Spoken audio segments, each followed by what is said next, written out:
Aha, das geht aber ab hier. Die Musik, holy shit. Wunderschöne. Okay, jetzt geht ein bisschen leise. Wunderschönen Dienstagnami wünsche ich euch. Ich hoffe, euch geht es allen gut.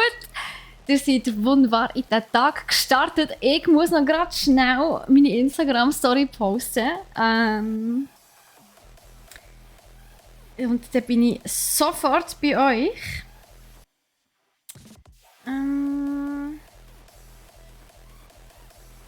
So.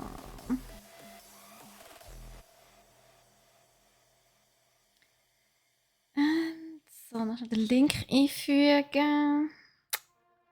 twitch.ch/back.ch, genau. So. Dann noch schnell ein GIF. Das da hier.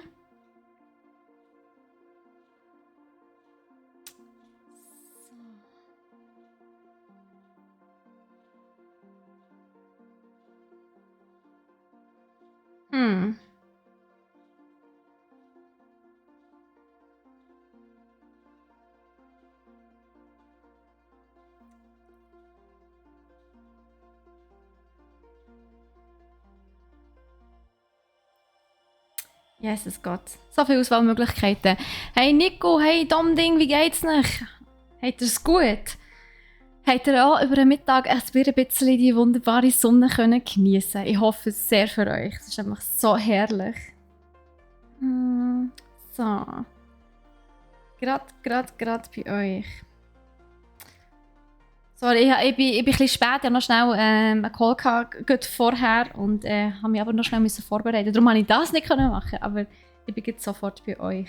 So, noch schnell Twitch Schweiz. Here we go. Und ab in die Stories. So, also. Der Tag ist so schön. Ich sage euch, es ist einfach herrliches Wetter. Ich bin immer noch dran. Du bist immer noch am Sonne genießen. Hey, du hast so mega recht. Wirklich. Ich würde auch, wenn ich könnte, ich bin vorher gerade noch schnell Balkontüren zumachen, weil ich gefunden habe, während dem Streamen muss die Balkontür ja nicht durchgehend offen sein. Aber es ist wirklich herrlich. Jetzt kann man wieder die Heizungen abschalten und alle Fenster und Balkontüren und alles sperrangelweit offen haben. Und es ist einfach immer noch herrliche Temperatur und ich liebe das. So, jetzt bin ich jetzt schon am Schauen. Wir wollen ja heute Far spielen. Changing Tides. Genau, so sieht es aus. Ich starte doch einfach das Game schon mal. Und ja, vielleicht habt ihr es ja auch schon mitbekommen. Die gestern im Stream waren. Oder die bei mir ab und zu die Storys schauen. Ich konnte ja letzte Woche Automotive interviewen. Also, Entwickler von Far Lone Sales und Far Changing Tides. Und ja, jetzt, also das ist gestern im Podcast gekommen, der kommt heute um 4 Uhr auf Spotify. Und jetzt spiele ich natürlich noch das passende Game dazu, das muss natürlich schon sein. Jetzt ist mir aber noch in den Sinn gekommen, dass ich vielleicht auf Twitter auch noch schnell etwas posten sollte. Ich poste doch noch schnell etwas auf Twitter. Streamen heute. Streamen jetzt vor allem. Streamen jetzt. Far.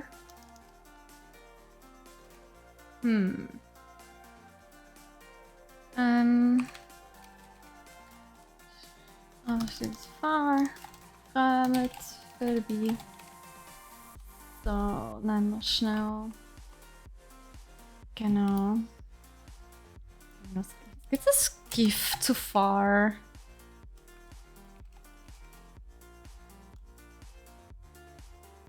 Leider nicht so auf die Schnelle. Okay, ja, dann muss es ohne GIF auskommen. Ja, genau. Wunderbar. Gut. Das ist auch wieder so ein Game, wo ich einfach finde, so Leute, alle müssen wissen, dass es das gibt. Also kommt vorbei und schaut es euch an. Genau, so jetzt soll ich noch schnell die Musik abschalten. Die geht mir irgendwie ein bisschen auf den Sender. Und jetzt muss ich jetzt schauen, dass das richtige Game captured wird. Here we go. Jetzt zeige ich dir gerade anzeigen.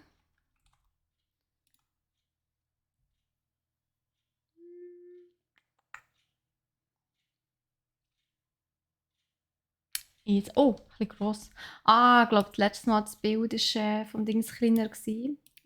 Von Nintendo Switch. So. So ist doch besser. Genau. Here we go. Und ja, ihr seht, also ich habe es natürlich schon mal gespielt, aber wir spielen natürlich ein neues Spiel heute. Und zwar auf Tastatur und Maus. Ich habe das letzte Mal auch mit Tastatur und Maus gespielt, habe es echt ganz in Ordnung gefunden. Darum, ja, würde ich sagen, einfach spielen wir weiter. Aber die Lautstärke werde ich noch ein bisschen lauter machen. Und die Sound und Musik, die sind ja fantastisch. So, neues Spiel. Seid ihr parat? Hey Leute, ihr müsst euch vorstellen, das ist ein Schweizer Game. Es hat ein Schweizer Entwicklerstudio von Zürich hat das Game gemacht. Und die haben natürlich auch, also das heisst natürlich, die haben auch Preise für das gewonnen und so weiter.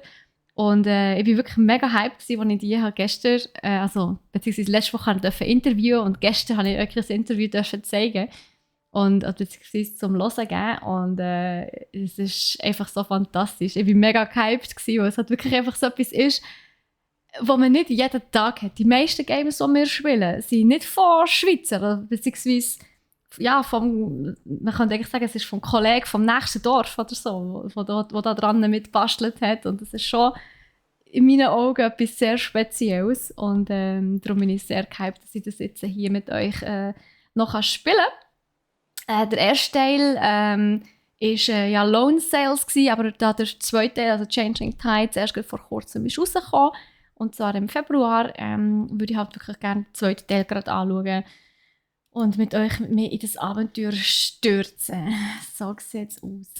Yes. Also, seid ihr parat? Und dann würde ich ein neues Spiel starten.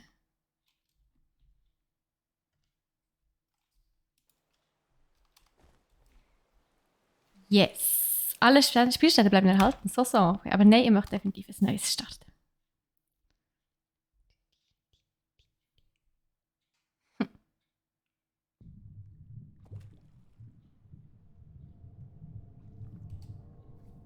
Ah, ja, super. Okay, die Grafikeinstellungen sind natürlich wieder anders. I'm sorry. Das kann ich natürlich nicht wissen im Vorfeld. Mm. So. Jetzt. Das sieht gut aus.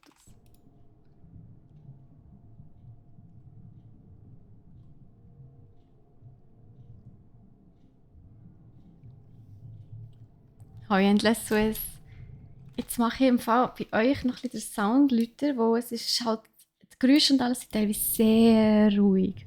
Aber ich hoffe, von der Lautstärke vom Sound her geht. Und ihr kommt jetzt gleich ein bisschen mit über, aber jetzt vor allem die Geräusche, Unterwassergeräusche und so, sind halt schon sehr speziell. Endless Swiss, wie geht's dir? Hoi! So, aber wie gesagt, ich habe jetzt halt das Spiel schon gespielt.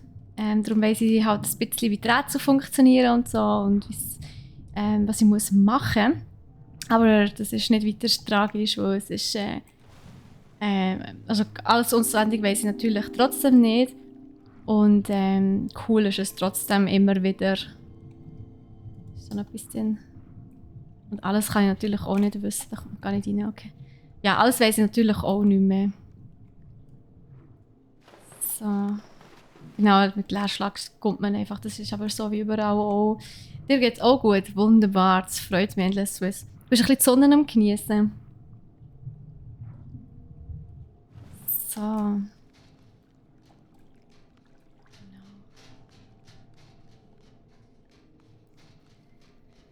Ja, wir befinden uns hier in einer, wie ihr vielleicht seht, recht apokalyptischen Umgebung, also Atmosphäre. Die Welt ist untergegangen. Und jetzt, nachdem wir beim ersten Teil oh, die Musik, ich finde die Musik echt der Hammer, Leute, wirklich. Nachdem wir beim ersten Teil mit dem Fahrzeug, man kann ja nicht wirklich definieren, was es ist, mit einem Fahrzeug ist unterwegs war, gibt es jetzt hier neu dazu das Element Wasser und das sorgt natürlich dafür, dass man da auch muss, mit neuen ja, Techniker und Mechaniker, sage ich jetzt einmal, daherkommen. Aber es ist wirklich sehr wahnsinnig gut gemacht. So. Leider am Arbeiten nebenbei, oh je. Aber hey, jetzt hast du fantastische Unterhaltung dazu zum Arbeiten. Das ist doch einfach nur cool, ne?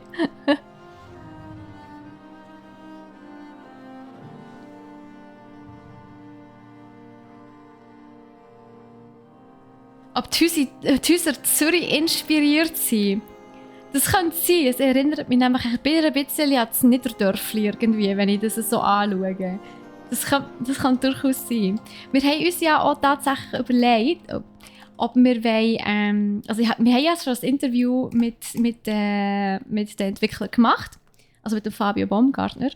Und wir haben gestern im Podcast schon darüber geredet. Eigentlich würden wir gerne noch so viel mehr Sachen fragen. Und stimmt, mit dem kann man herzoomen. Mit V kann man reinzoomen und mit C kann man tatsächlich rauszoomen. So. Und aber es gibt so viele Sachen, die man so würde gerne noch mehr fragen. Und oh, da ist eine Pflanze. Kann ich mit der irgendetwas machen? Die Frage ist, kann ich sie mitnehmen? Ich probiere es einfach mal mitzunehmen. Das könnte ja eigentlich, denke ich mal, vielleicht noch funktionieren.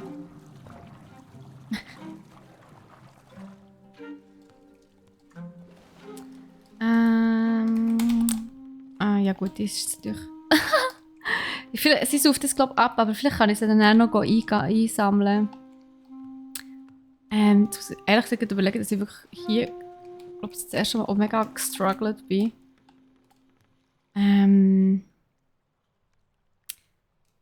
Okay. Nein, ich weiss, warum ich gestruggelt bin. Weil es irgendwie beim ersten Mal nicht so wirklich funktioniert hat oder so. Aber ich muss es einfach daher tun. So. Genau. Also, wo ist jetzt die Pflanze? Gebt mir meine Pflanze! Da. Ich nehme die jetzt nämlich mit. Wenn ich schon eine Pflanze finde, so früh, dann kann ich sie gerade mitnehmen. Ja, was meint ihr, liebe Leute, wenn wir jetzt nochmal mit Okomotiv würden reden oder nochmal so eine Q&A-Session, vielleicht sogar eine Live-Q&A-Session würden machen? Wäret ihr dabei? Hättet ihr auch ein paar Fragen, die ihr ihnen gerne würdet stellen? Weil dann würden wir das natürlich schauen, dass wir, würde ich probieren, ob wir das organisieren können. Weil, aber wenn man schon mal die Möglichkeit hat, mit einem Game-Entwickler, vor allem einem Schweizer Game-Entwickler zu quatschen, ich persönlich finde das mega genial. Die Gelegenheit hat man halt einfach schon nicht jeden Tag.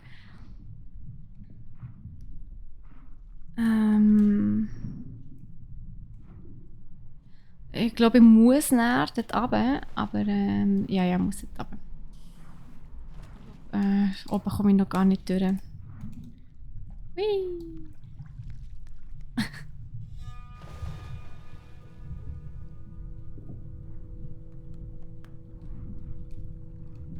Da ist noch ein Schalter blau, den kann ich dann auch noch betätigen. Ja genau. Also genau, jetzt mit dem Schlauch tun wir jetzt Wasser aufsaugen. Oder generell Zeug aufsaugen. Also überall, was so einen Schlauch hat, kann man entweder Wasser einsaugen oder sogar... warte, ich muss die Pflanze mitnehmen, vielleicht komme ich nicht mehr zurück, ich weiss es nicht. Aber kann man entweder Wasser einsaugen oder Sachen mit Wasser füllen. Und das kommt noch öfters vor im Spiel tatsächlich. Von dem her...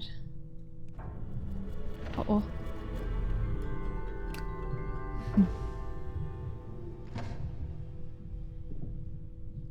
Ja, super. Wir haben unsere Halskrause bekommen.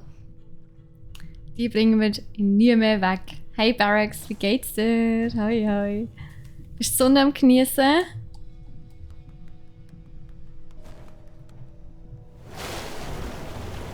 Oh du, nicht. Aber da wir ja jetzt die Halskrause haben, oder wie man das nennt, haben wir einfach automatisch so eine ich hätte fast Astronautenhelm gesagt, so einen U-Boot-Helm. Also, dass wir unter Wasser halt können schnaufen eben wie so ein Astronauten und vor allem haben wir eine Turbine. Und das ist vor allem auch cool. Also wir können jetzt ein bisschen Gas geben unter Wasser. Leider nicht, ich bin noch ein bisschen am Arbeiten. Ja, aber dann hast du doch jetzt ein bisschen gemütliche Unterhaltung neben dem Arbeiten. Das ist doch auch schön. Findest du nicht? Mal schauen, ob wir da etwas finden, wo wir hinterher schieben können. Ich glaube, das ist unser Schiff sogar schon. Nice. Ah, Mist. Ist etwas da unten? Ah, hier. Sogar Licht haben wir. Gut. Nice. Perfekt, ja, schön. Barracks, hast du Dings schon gespielt? Far. Seht ihr das Game etwas? Oder ja, vielleicht sagt ihr etwas, oder ihr es nicht gespielt, das könnte ja auch sein. So, also, meine Damen und Herren, ich präsentiere euch voller Stolz mein Schiff. Yeah.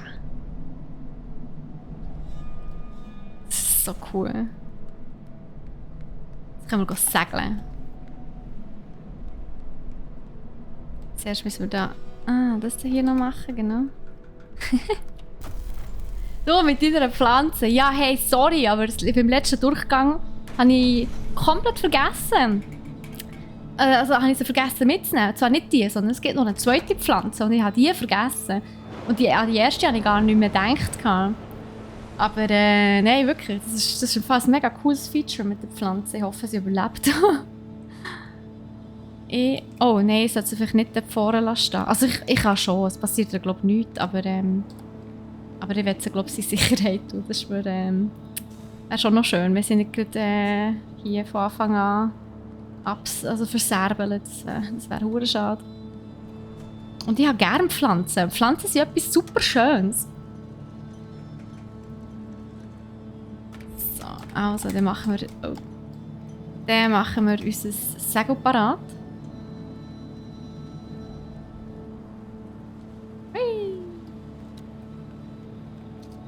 Let's go.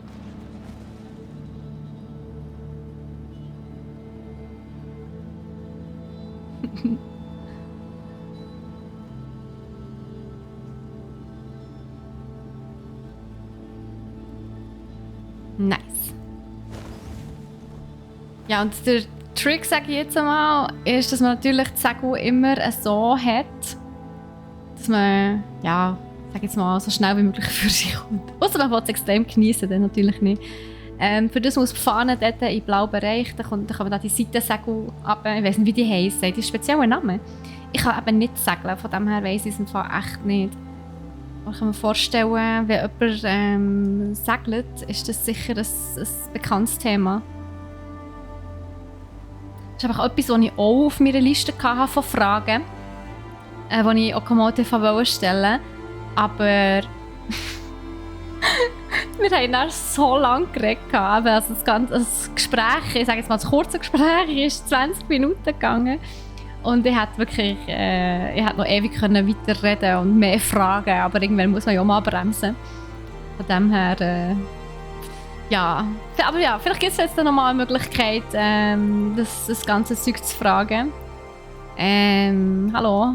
Okay, falsche Richtung, so ist es gesagt. Oder haben wir einfach weniger Wind? Nein. So, jetzt kommt das gut, genau. Wie ist das von der Lautstärke her, glaube ich? Das ist gut, oder? Hört ihr den Sound und die Musik? Und die ganzen Geräusche und so.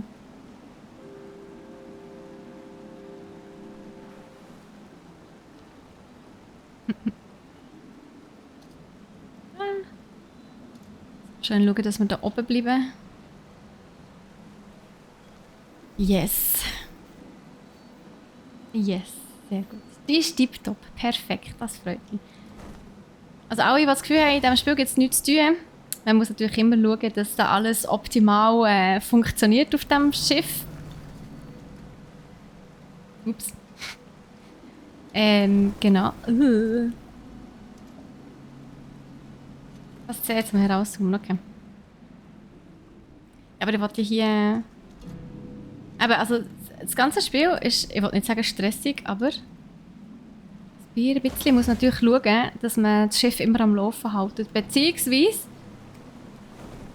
dass man hier... Nein! Oh, Schwenker. Dass man nicht kaputt macht. Holy shit. Weil das hat es 100 Pro geschlossen. Also bei meinem letzten Durchgang habe ich nämlich das nicht gewusst. Und ja, tatsächlich habe ich alles geschlossen. Und ich frage mich jetzt, ob da noch irgendwo etwas ist.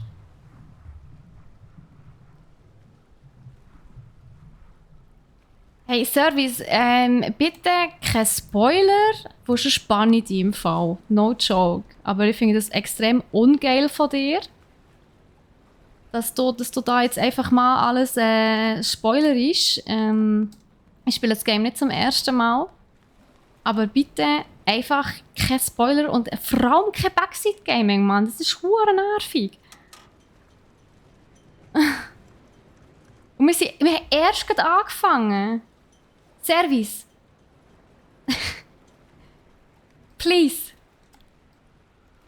Ich habe ein Interview mit Okomotive gemacht. Darfst du es gerne nachhören auf Twitch. Wir haben es gestern gerade euch gezeigt. Ich bezweifle, dass Service ein Teammember ist von... Also wirklich, bist du... Nein, du kannst... Nein. Also ganz ehrlich, wenn du von Okomotive bist, dann ist es verdammt nervig, was du da abziehst. Im Fall no joke. Ah. Nein, aber ganz ehrlich, das macht man einfach nicht. Man tut nicht einem Streamer einfach alles spoilern. Erstens das, weil du weißt ja nicht, ob ich es schon gespielt habe oder nicht. Also das heisst, man spoilert nicht und man tut im Fall auch nicht die ganzen Geheimnisse oder Achievements oder so einfach mal in Chat spammen. Das macht man einfach nicht. Und mir ist es egal, ob du von Okomotive bist oder nicht. Ich meine, sagen kann man noch viel, wenn der Tag lang ist, aber wenn du da einfach Zeug in den Chat spammst, dann banne die einfach. Das ist mir voll gleich. So Zeug, hey. Sorry, aber so Zeug triggert mich ultra.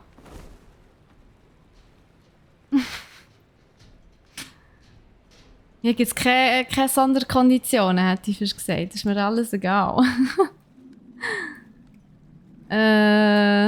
So. Nein, also echt. Hey. Nicht cool, Bro. Nicht cool.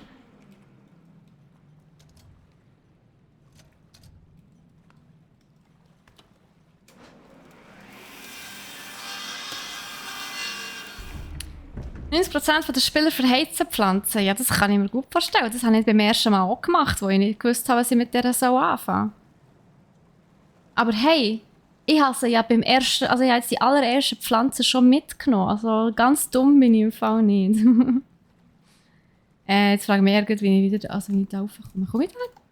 Komm ich da rauf? Das sollte ich eigentlich, gell? Ja, voll. Das brauche ich nämlich.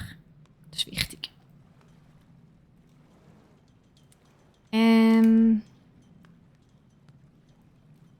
So. Wenn ich es recht im Kopf habe, sollte ich es, glaube ich, kaputt machen oder so. Ja, genau. Mhm. Jetzt kann ich es reparieren. Genau. So. Und jetzt können wir nämlich durch. Nice. Ich weiß gar nicht mehr, für was ich überhaupt das Teil gemacht habe. Für was habe ich das gemacht hier? Für was habe ich den Baumstrunk aber angeschnitten? Ich weiß es nicht mal mehr. Oh Mist.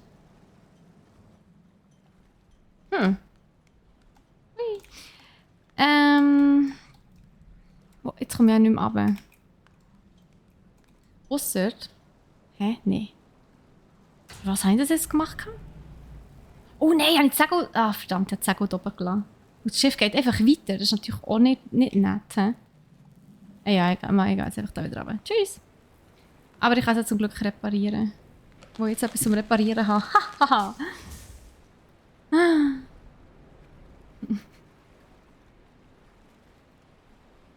Ja, es ist mir gleich, ob es Entwickler ist oder nicht. Aber es gibt gewisse Twitch-Regeln, wo man einfach sich daran zu halten hat. Und Fall, sorry. Also, ich meine, es ist ja nicht böse, aber es nervt.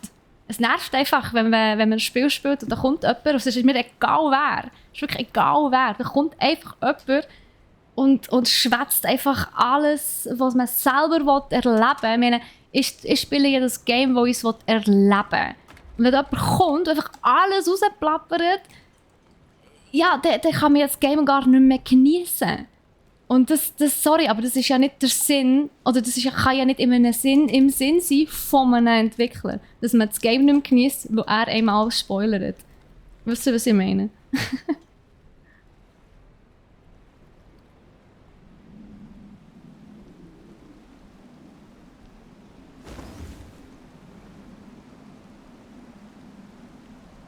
Und das mit 99% oder 90% verheizten Blumen, das kann von irgendwo in einem Test stehen, in einem Text stehen.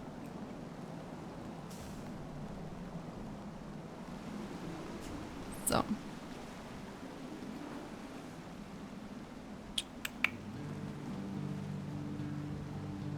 Hui. Ah, schön.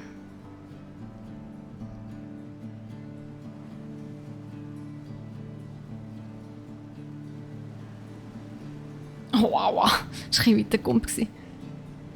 Und da ist Leben. Das ist etwas, was mir eben so hart aufgefallen ist, als ich das Spiel gespielt habe, das erste Mal. Einfach, das Leben ist so rar in diesem Game, dass wenn man mal ein Lebewesen sieht, dass es einem mega flasht. Das ist halt schon mega cool. Also, habt ihr den Hirsch gesehen, der jetzt da weggetrabt ist? Mega cool. Ich finde jetzt noch mehr. Ach, so cool.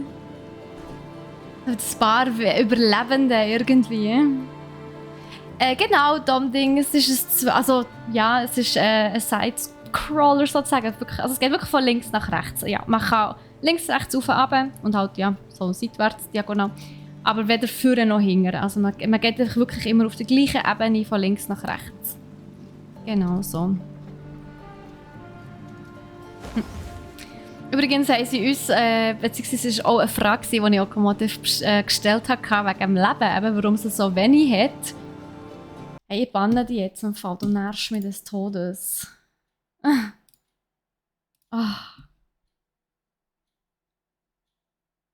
Wo ist es hier? Nein, ich banne dich nicht, aber du nervst einfach. Kannst du bitte aufhören? Ah, shit. Sorry. So.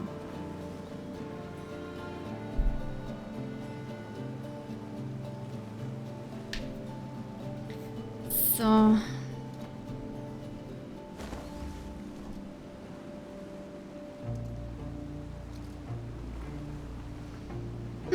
Genau, was ich aber erzählen das war auch eine Frage, die ich Automotive gestellt habe, dass aber es so wenig Leben hat. Also beziehungsweise also darauf angesprochen, dass es so wenig Leben hat, wenig Lebewesen in dieser postapokalyptischen Welt.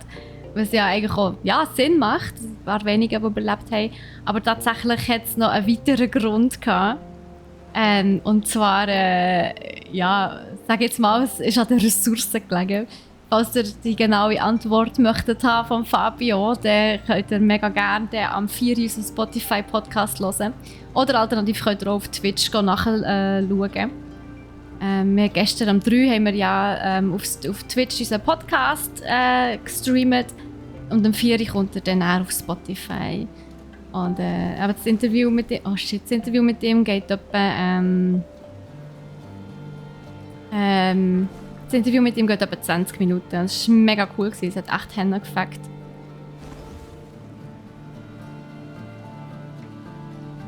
Und wer Action erwartet, ist im Fall hier, ich sage jetzt mal, am falschen Ort. Das Spiel ist nicht wahnsinnig actionreich, es ist einfach mega atmosphärisch. Und könnt euch vorstellen, wenn man nicht daheim ist, man hat so einen mega strengen Arbeitstag gehabt oder so.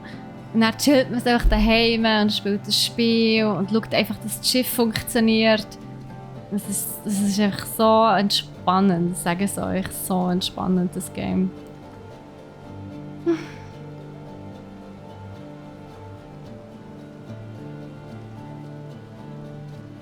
Die Musik ist schön.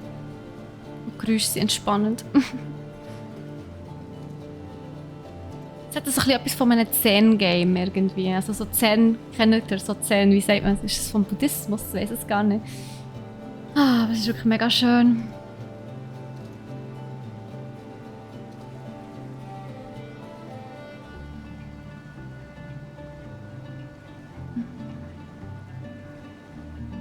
Also ich weiss nicht, Nico, bist du noch da? Also das, was wir jetzt sehen, erinnert mich eher an Grand Canyon.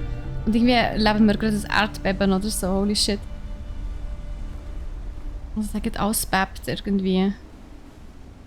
Wie sieht es eher nach Grand Canyon aus hier?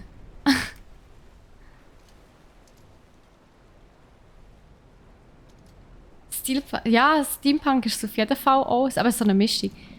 So postapokalyptisch und Steampunk-mäßig. Gell, jetzt hat es ein bisschen ins Amerikanische gewechselt, sag ich jetzt mal. Vorher hat es schon ein bisschen nach Niederdörfli ausgesehen, irgendwie. Oder so ein bisschen so nach einer Berner Altstadt, irgendwie.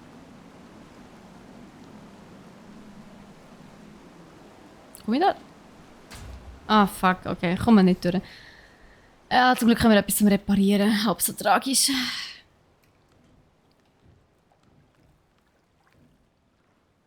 Aber ja, man kann tatsächlich sein Schiff kaputt machen, wie ihr es gesehen habt. Vom Niederdörfli Grand Canyon, so sieht es aus.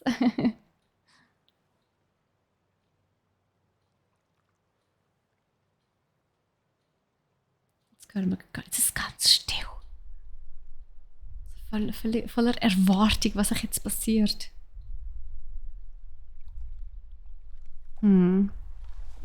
Also hier ist immer wieder so ein Teil. Ehrlich gesagt sagen, dass ich gar nicht mehr weiss, was ich jetzt machen muss. Das ist zu lang her, holy shit. Also hier kommt man, glaube ich, nicht weiter. Ich muss auf die Seite, alles klar. Schade, okay. Man kann nicht Turbo einsetzen. Man fühlt die Ruhe richtig in diesem Game. Ja, aber es ist mega entspannend. Also die Musik, die Geräusche, die ganze Atmosphäre, die das Spiel ausstrahlt, das ist einfach wirklich so, so tranceartig irgendwie. Also, aber als ich das Spiel zuerst mal gespielt habe, habe ich mir wirklich vorgekommen, als wäre ich in Trance. Es ist mega cool. So, jetzt sind wir das Teil hier mal an.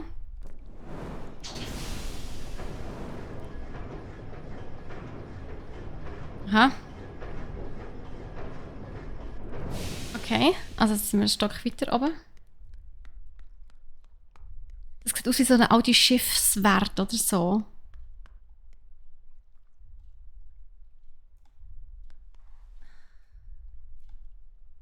Da können wir noch nichts machen. Ich nehme das einfach mal mit.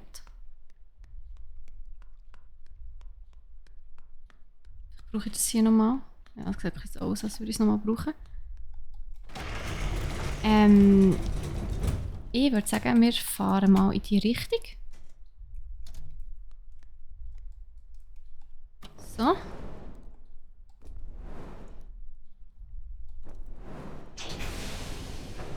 Vielleicht funktioniert es hier noch. Oh, da oben war auch noch etwas. Gut, vielleicht komme ich dann nochmal dorthin. Oder soll ich jetzt noch schnell schauen?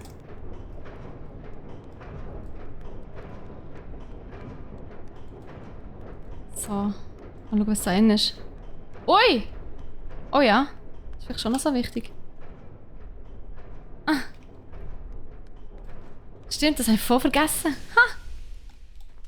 So, ein bisschen Nachschub hier. Kann schon gehen. So gut. Ich liebe es. Es ist eine mega Kunst, die Atmosphäre. Oh, shit, bleibst du da? Sag mir, da geht weiter. Die Atmosphäre zu erschaffen, das musst du zuerst mal herbekommen, ja. Das ist nicht einfach so. Darum, ich meine, Games sind eine Art Kunst. Also, da kann jetzt jeder sagen, oh shit, das hätte ich auch vorher müssen machen.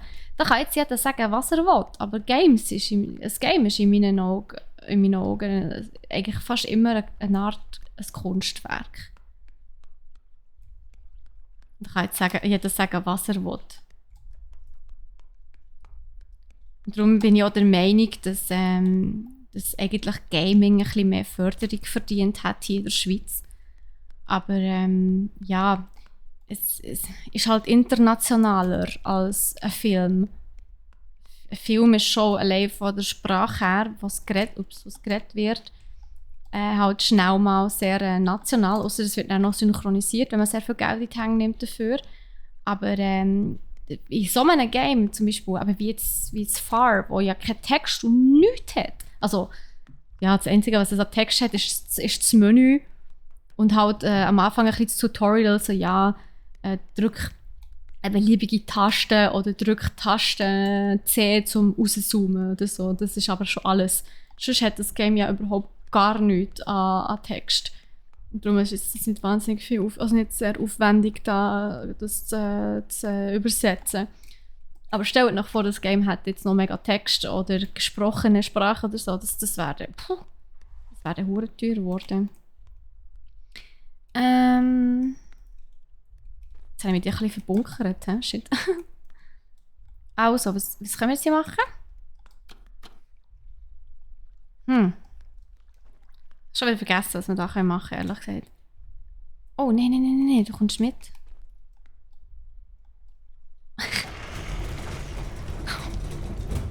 Ich glaube, ich habe mich ein bisschen zugezügelt hier. Kann ich da noch mal näher andocken oder so? Oder muss ich da... Ich weiss es geht echt nicht mehr, was ich da machen muss. Das nicht anscheinend, okay. Also in die Richtung muss ich nicht mehr weiterfahren. Hey, was muss ich denn hier machen? Okay, oder hat es schon angedockt? Oder probiere ich mal in die andere Richtung zu fahren? Dann kommt es ja dann mit, der Teil. Ich weiss es eben nicht mehr. Ah, kommt mit! Nice! Okay, der Teil kommt mit. Sehr schön. Kann ich schon zeigen. Also es hat darum so ausgesehen, als hätte ich es nicht angedockt, aber es hat angedockt. Perfekt! Ich habe gestern eine sehr gute Unterhaltung über das Thema mit jemandem, der sich genau gleich sieht. Was das genau gleich sieht? Wir waren uns einig gewesen. Also, wo was genau gleich sieht? Wegen Kunst. Dass viele Games Kunst sind, oder was meinst du? Ah, Games sind Kunstwerk, ja voll. Also eben, ich bin da absolut der Meinung, dass Games oftmals wirklich Kunstwerke sind. Ich finde es super schade, wenn das so ignoriert wird, sage ich jetzt einmal, oder wenn das von der Gesellschaft immer noch irgendwie so dargestellt wird, als wäre es so, aber immer noch das, ich habe böse gesagt, brutale, irgendwie, die ganzen Shooter-Baller-Games, was halt einfach nicht ist. Das haben wir so lächerlich gefunden. Ich meine, schau dir mal das Game an. Also, es gibt ja wohl keinen besseren Beweis, als dass es noch x verschiedene andere Sachen an Gaming-Genres gibt. Ich glaube, ich habe ein bisschen viel in den Ofen reingeschmissen, merke ich gerade. Ist aber auch keine Absicht gewesen, um ehrlich zu sein. So, haben wir es jetzt denn? Jetzt sollten wir, glaube ich, da sein, he? Yes, exakt. Das nehme ich mit. Nie ohne leere Hänge nicht mehr hergehen. So. Hey Ruvero, moin, wie geht's dir?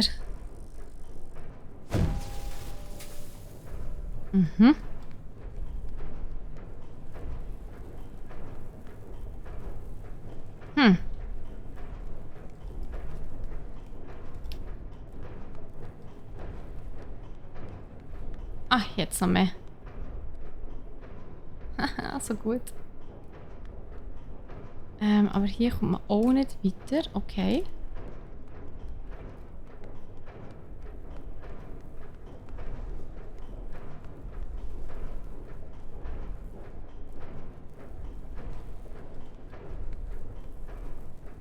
Ah, da kann man das Zeug abschießen. Nice, okay. So, einfach mal alles runterfallen hier. Einfach alles mitnehmen. We need this. Ich darf einfach nicht runterfallen, das ist ein bisschen doof. So. Den Rest kann ich dann auch noch holen. Nein, komm. Yes.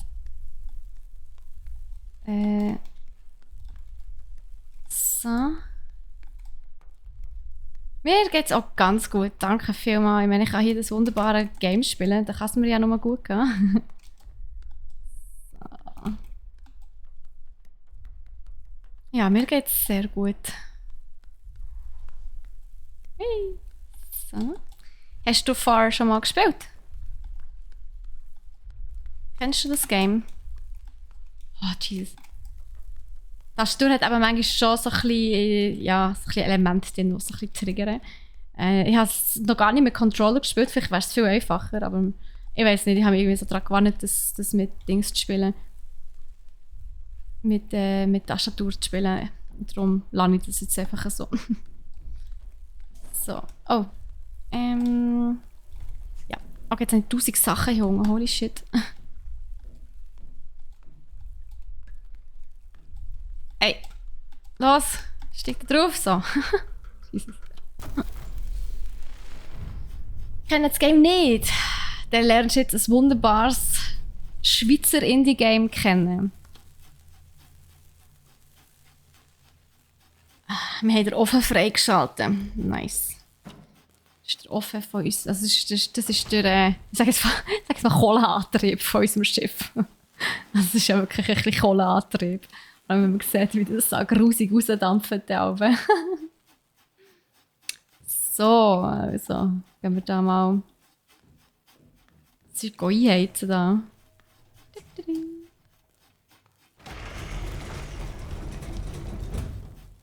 So.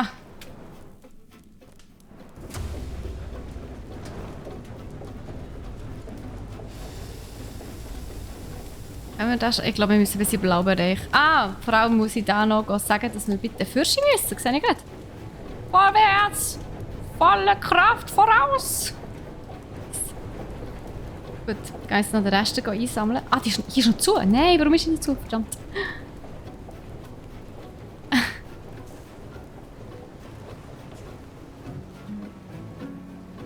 Dün, dün, dün, dün.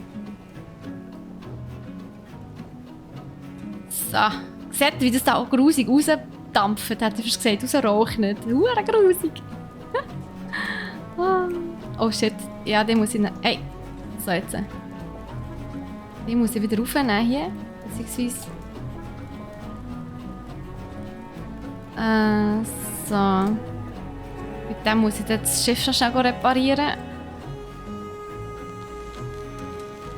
Yes. So, Reparo.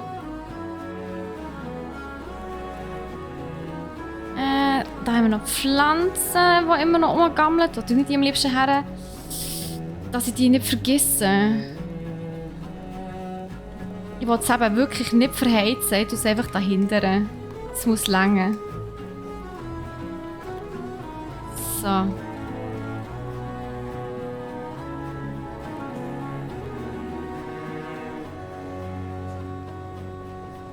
So, noch schnell den Rest hier holen. Es sind noch 3 Sachen. Aber ist gut, wir brauchen Vorrat.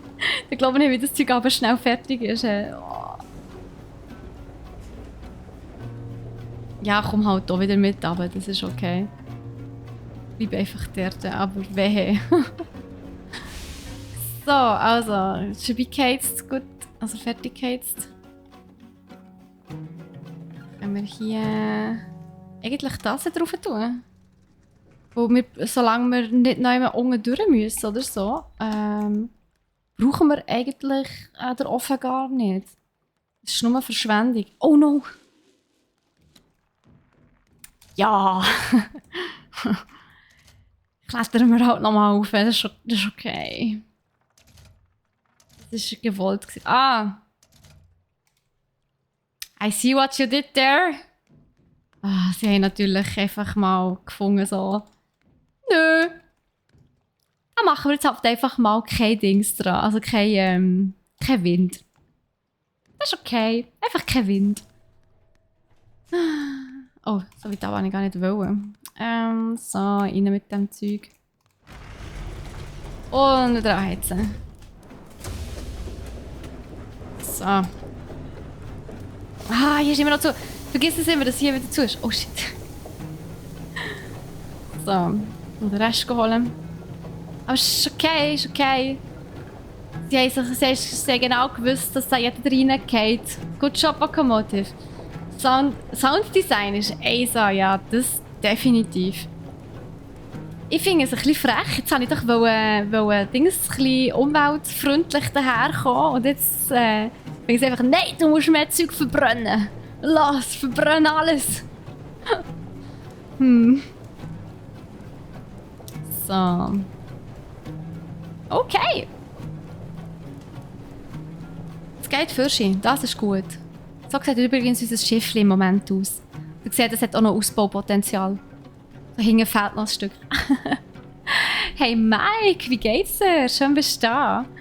Schön bist du ein bisschen früher gekommen als letztes Mal. Ich glaube, gestern bist du recht viel später gekommen.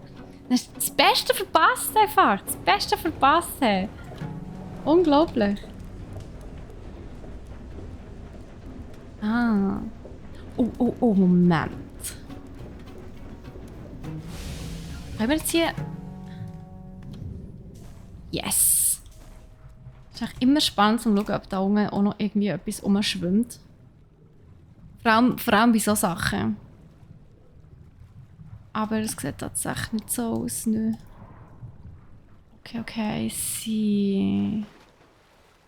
Gut, dann gehen wir weiter.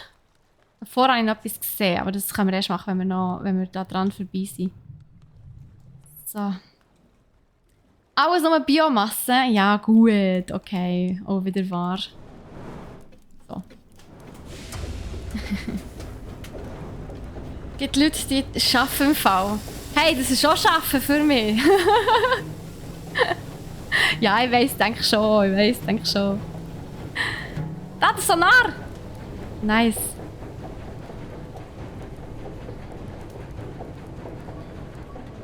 Also unser Sonar hat etwas entdeckt.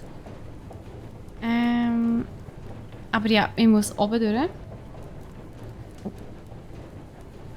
Nein, oben durch. Oben durch. So. Nein, hast du den Rauch gesehen, der da oben durch rauskommt? Also, da kann mir niemand sagen, dass es umweltfreundlich ist. Oh, eine Lampe. Moment, die packe ich ein. Hallo? So. Stimmt, ich hätte hier durch können, von verpeilt haben. So. Hat unsere Pflanze vielleicht noch ein bisschen Licht oder so? So. Und ja, hier schweben überall Karten um, aber nein, man kann sie leider nicht, irgendwie aufsammeln oder so, was noch schade ist. Mehr Stuff, mehr Biomasse und Plastik, das man kann verholzen. Ja, ich sehe es schon. So. Einmal. Können wir das Schiff holen?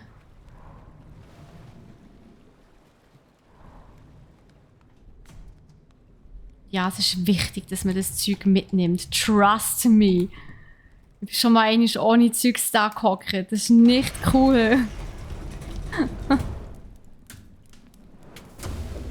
So. Nein, ich gehe unten durch. Oh, ich muss den Rest noch einsammeln. Ich habe gedacht, so, was passiert, wenn ich plötzlich nichts mehr habe?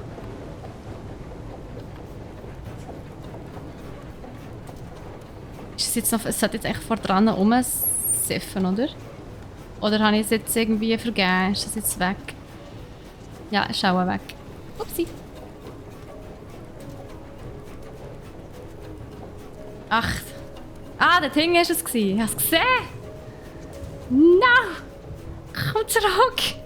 Komm zurück! Da, das nehmen wir jetzt also noch mit. Ich bin zum Glück schnell unterwegs. Ich hole mein Schiff ein. Vor allem, wo es irgendwann mal einfach stehen bleibt. Wo es nicht weiterkommt, wo es keinen Saft mehr hat. Aber vielleicht haben wir ja jetzt sogar wieder ein bisschen Wind. Das wäre doch auch schön. Mal wieder ein bisschen Wind haben. Vielleicht ist da noch mehr rum. Solar sagt, da ist noch mehr rum. Gerade nachschauen. Es hat irgendwo... Oder haben wir da noch mehr vor uns herumgeschoben? Nein?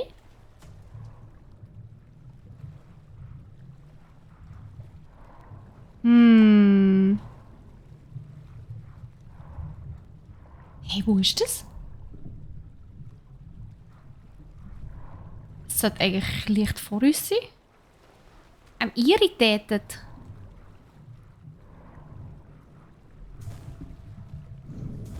Also, was sagt der ist das?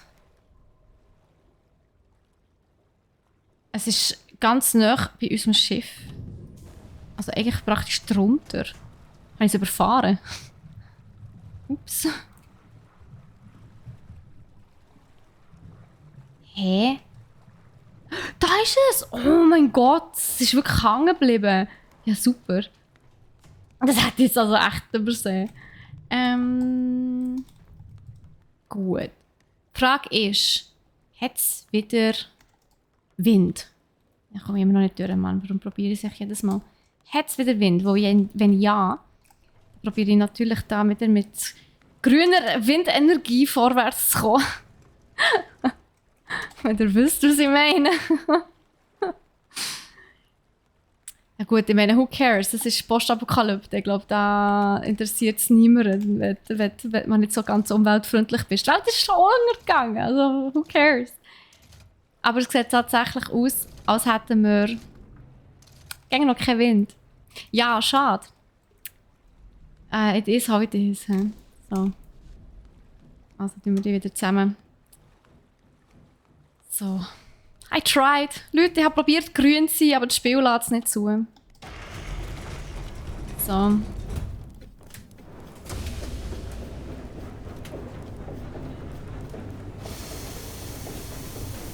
Also. Gehen wir halt einfach mit einer grusigen schwarzen Rauchwolke weiter. Da kann ich noch etwas aufhängen. So, die Lampe tue ich auch mal ein bisschen dahinter. Das brauche ich auch etwa mal. Das brauche ich auch dahinter. Ja, den Rest kann ich irgendwann mal verheizen. So.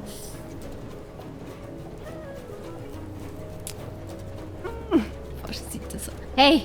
Los, geh rauf! So. Habe ich jetzt wieder Wind? Aha. Leute. Es ist so intus, dass ich dort durch kann, Mann. Dass ich einfach... dass ich dort einfach... die ganze Zeit probiere durchzukumpen. Aber das ist ja noch zu. Einen Teil vom Schiff haben wir noch gar nicht. So. Wir haben wieder Wind, Leute. Seht das Fähnchen? Das Game nimmt der Wind aus den Segel. Warum? So.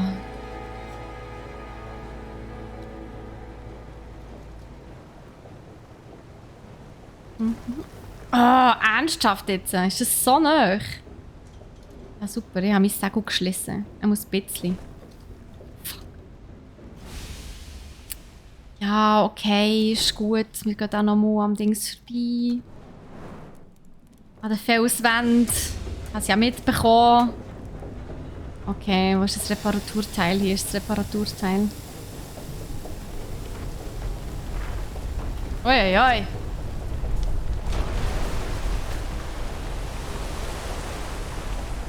Help! Wird erschlagen. Ich brauche es noch gar nicht. Es hat nur so geraucht wegen dem Rauch. Okay. Oh, oh, oh, oh, oh, oh. Nicht schon wieder! Uff. Hey, sag nicht, das ist stressig, Leute. Wirklich. Ich packe das jetzt wieder rein. So. Wieder in Sicherheit hier.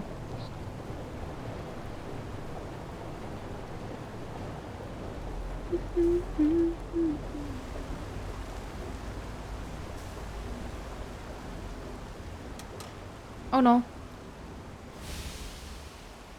So, what is happening here? Es ist eine mega Strömung. Also wir können jetzt ohne nichts fischen, weil es eine mega Strömung hat hier gerade.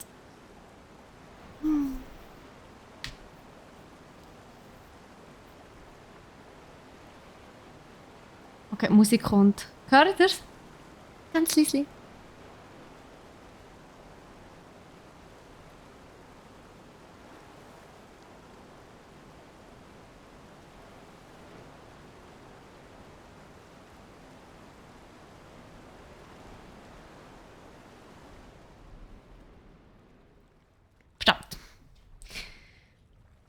Okay, das Wasser geht weg. Why? Haben wir irgendwie einen Damm geschlossen oder so? Leute hören auf Geräusche. Das Game finde ich jetzt also nicht so sehr entspannend. Oh shit! No! Schnell rein, oh Gott!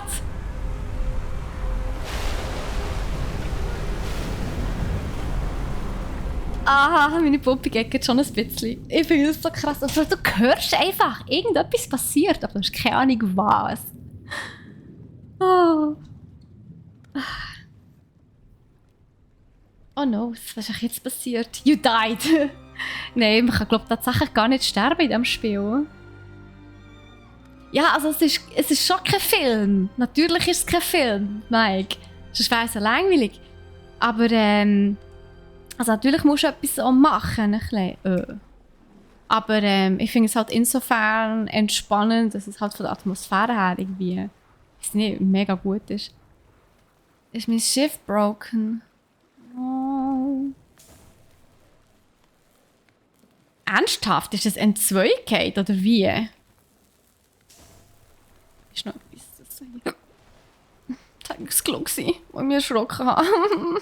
Kennt ihr das oder euch erschrecken, dass ihr nicht das Klo habt? Ja, aufhängen kann man es nicht. So. Ah, ich muss es stimmt, reparieren muss ich es noch. Okay, okay. Hier reparieren.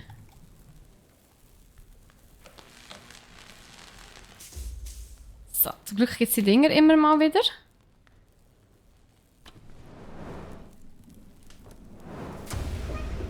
So, Fische geht's. Sonar tut auch wieder. Perfekt, also, we did it!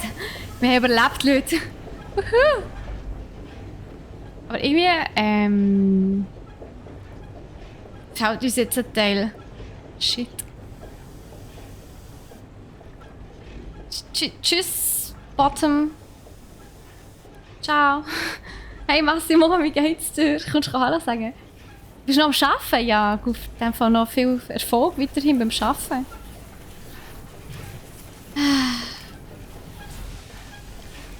Okay, das Schiff ist ein bisschen im Arsch.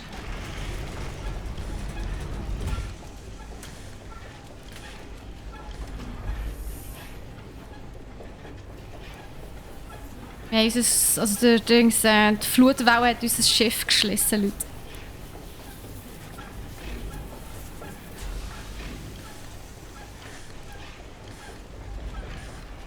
Okay, wir lassen es, glaube ich, gescheiter ein bisschen abkühlen. Dann können wir immer noch weitermachen. Du, bei mir ist alles tipptopp, Massimo. Yes, kann mich nicht beklagen. Danke vielmals für die Nachfrage. Was ich mich frage, das habe ich noch gar nicht ausprobiert. Funktioniert das schon?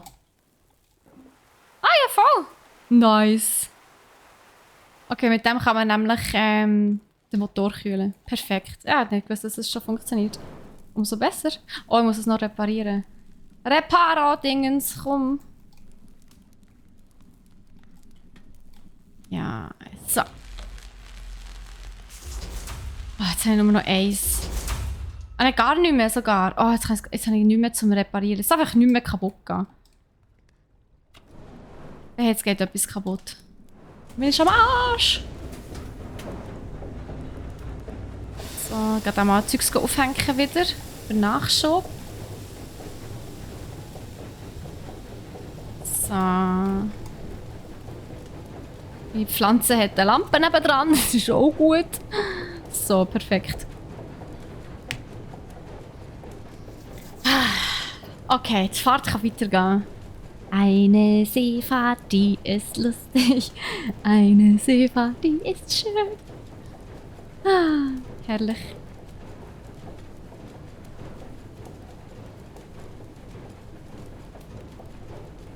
Hey, seid ihr schon mal auf einem Dings? Wie sagt man? Mir ist das Wort empfallen, tatsächlich. Die ganz grossen Touristenschiffe, wie heissen die? Nicht Yacht, das Wort ist mir natürlich nicht empfallen, aber die grossen Tourischiffe, wie heissen die? Ein Kreuzfahrtschiff, genau. Ja, also Kreuzer, genau. Seid ihr schon mal auf einem Kreuzfahrtschiff gewesen? Ich noch nie. Ich finde die so unheimlich. Die sind so riesig, Mann. Ich würde mich da überhaupt nicht wohlfühlen, um ehrlich zu sein.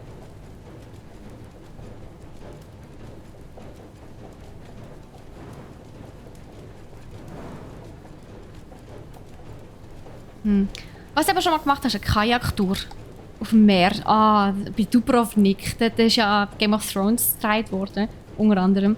Und das war mega schön. Wirklich richtig magisch. He.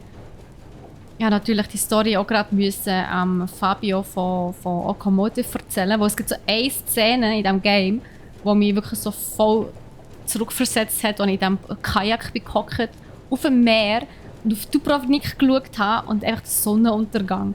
Ich habe tatsächlich das Bild aufgehängt bei mir. Es sieht einfach so schön aus. Kann ich das schon am Schluss mal noch zeigen.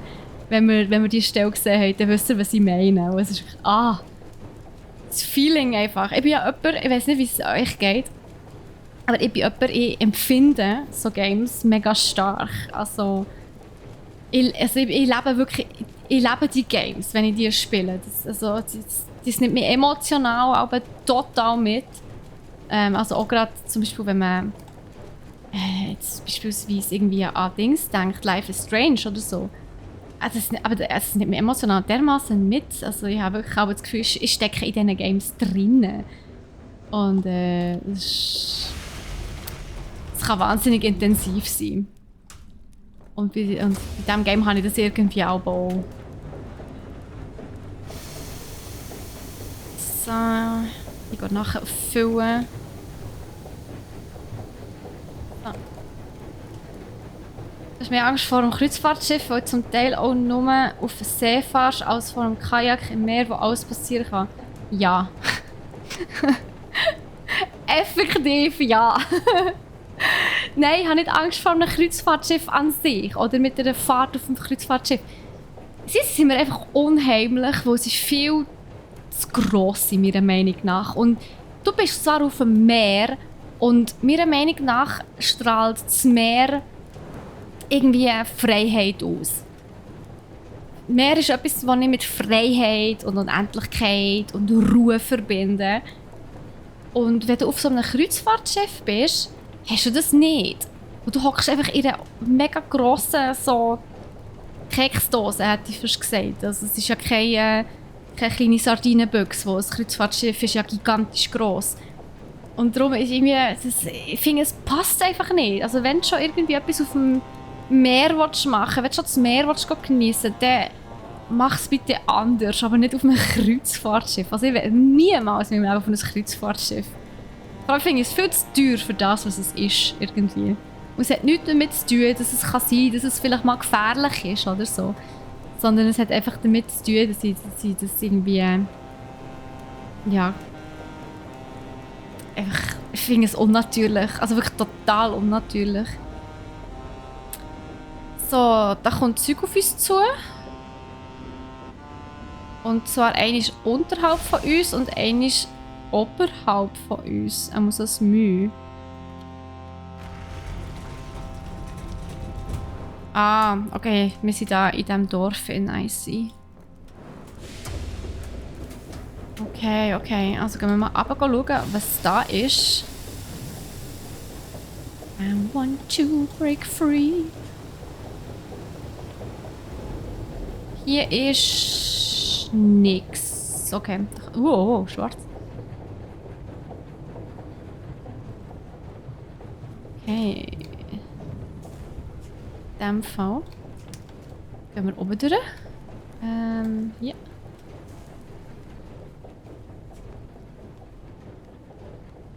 Ah, ja, klar. Wir müssen nach oben. So. Also weiß nicht, das ist nicht irgendwie logisch. Wisst ihr, was ich meine?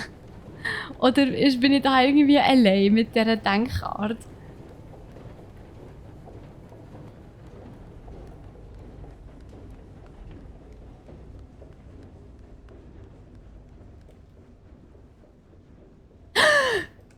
Sorry. unser Hinterteil. Ja! Wir können ein neues Hinterteil über Leute. So gut. Wir haben ja vorher unser Schiff ist ja auseinandergebrochen und wir haben unser Popöchen verloren. Jetzt kommen wir ein neues über. Ein schöneres und besseres. Das haben wir natürlich immer gern. Die nehmen wir mit. Haben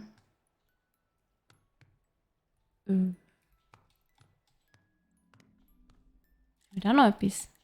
Oh, das ist ein lange Dings. Also ich kann nicht da reinzoomen. Ich will reinzoomen, sorry, nicht raus. Ah, das sind Zeichnungen, also so Skizzen vom Schiff. Jede Wette, das ist von den Entwicklern. Also dass wie die Entwickler das selber skizziert haben und dann gefunden haben, eigentlich könnte man so ins Game einbauen. Das würde mich gar nicht überraschen. Das ist mega cool, so Zeugs. Also, da einmal nach oben.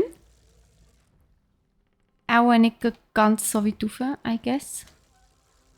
Hä? Aber da nur. Ich will nur bis hier. Das geht, oder? Oder ich muss aber nicht ganz rauf. Oder, aha, oh ja, mal doch, ich muss anscheinend ganz rauf. Upsi. So, also gehen wir ganz rauf.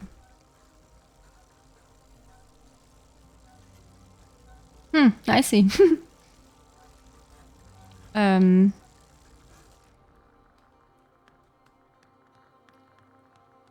Ah, okay, jetzt bin ich zu weit rauf. Alles klar. Jetzt muss ich dort unten noch schnell. Da schichtet der Schalter hier betätigen oder so. So. Ah, okay, nicht das, okay.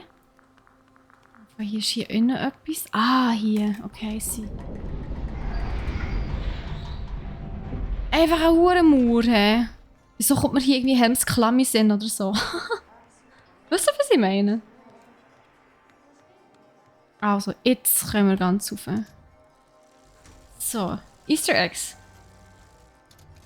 Also die Zeichnungen und so, Mensch, von den Entwicklern, ja, definitiv. Ich finde es mega cool, so Zeugs.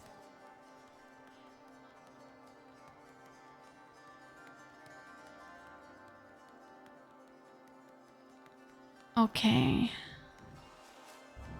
Die Überbleibsel von den Zivilisationen und so, apropos, hä? Ah, oh Gott! Nein, ich habe so Freude gehabt, ja, noch mal so ein Reparateil und dann bin ich runtergefallen, ich war in Schock, Mann, no! Wie gesagt, ich bin einfach zu tief in so Games drin, ich bin einfach emotional zu sehr drin, ich verschrecke mich immer so sehr auf so Sachen.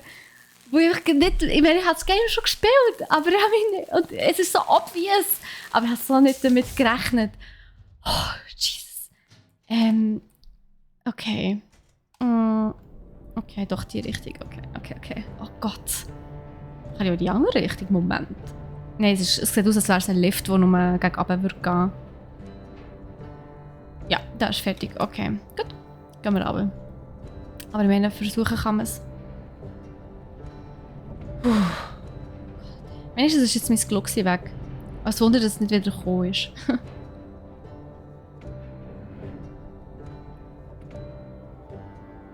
Okay, wir haben irgendwie so 5 mega mächtige Leute gehabt oder so.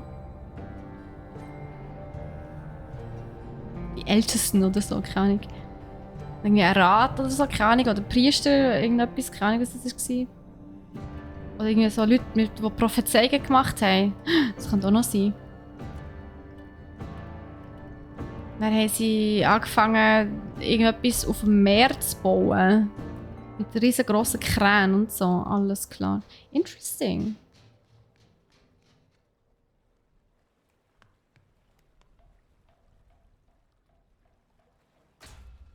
Ah, yes.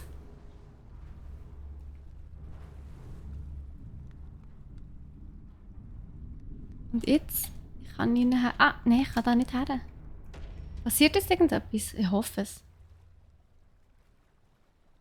Vielleicht müssen wir... Ich glaube, wir müssen einfach warten, bis das Schiff da ist. Also ganz ohne nichts fährt plötzlich. Plötzlich fährt es ohne Wind, ohne Ofen. plötzlich fährt es einfach. Also es hat irgendwie eine unsichtbare Schiene, die ich nicht sehe oder so. Das kann natürlich auch sein. So wie bei der Wäscheanlage, wenn wir gegen das Auto waschen. Squanchy Island, hey, wunderschönen guten Nachmittag, wie geht's dir? PC. Tatsächlich. Ich spiele auf PC. Das Spiel gibt es auf dem Xbox Game Pass, wo man es gratis kann spielen kann, wenn man den Xbox Game Pass hat. Du kannst, denke ich mal, also ich habe es nicht mit Controller gespielt, aber ich bin ziemlich sicher, dass man es auf Controller kann spielen kann. Jetzt ist hier aufgegangen, sehr cool. Okay. Oh. Das war die Zeit. Okay.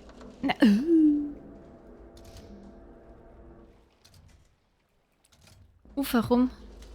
Ganz vorsichtig. So, okay, das leuchtet, das ist gut.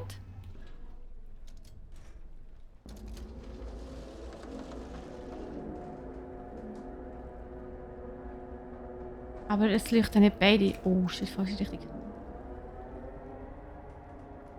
Müssen beide leuchten? Was passiert, wenn ich es jetzt so einfach runterlasse? Okay, Moment. Das ist die Höhe, genau so.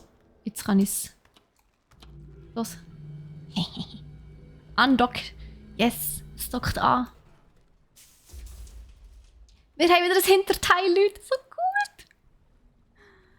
Das geht's gut. Das ist doch schön, Squanchy. Induktive Wasserschiene, ja genau. So sieht es aus. Segel ist nicht Segel.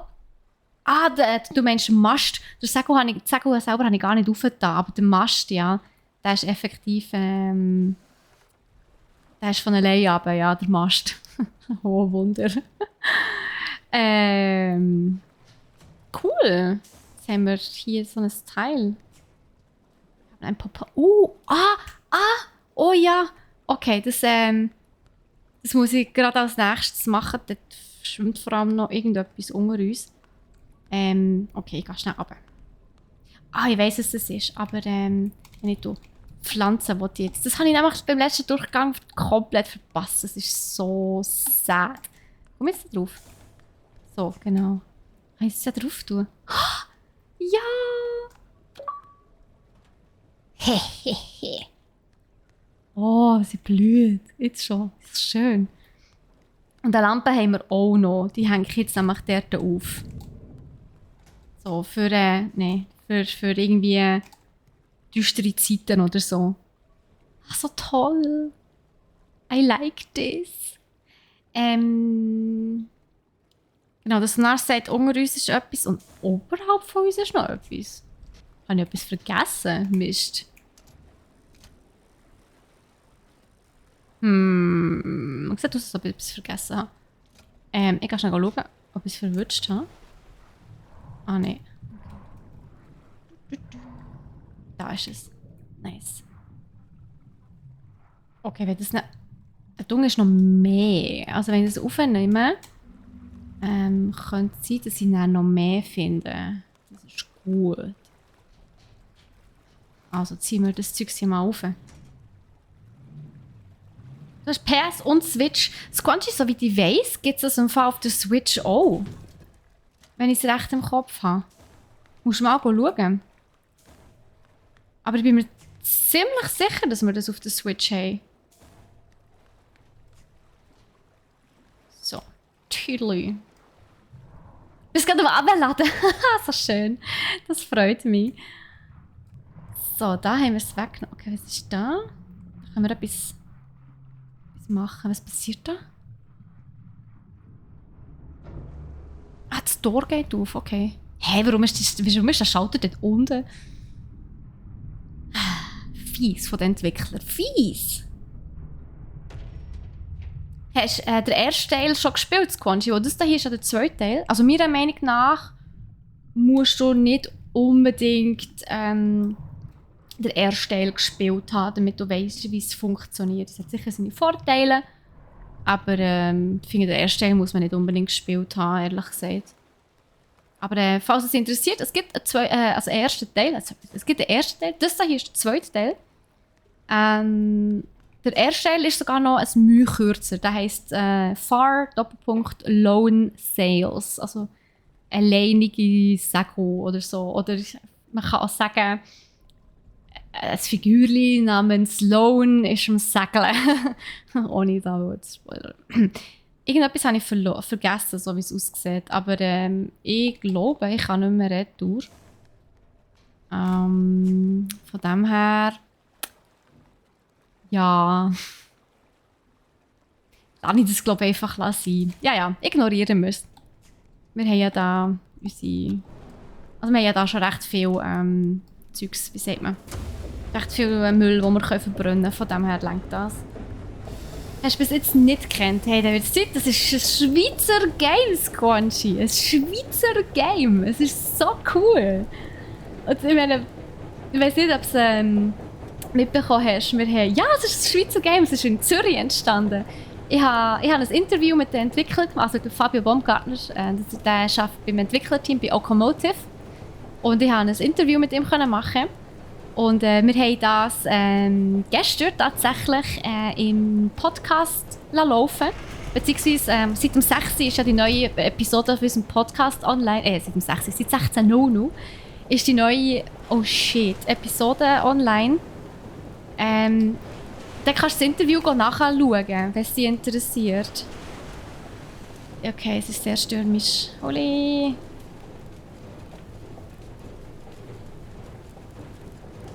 Also. Die Frage ist, können wir das schon? Nein. Okay. Aber, kann ich den Pflanzen schon Wasser geben?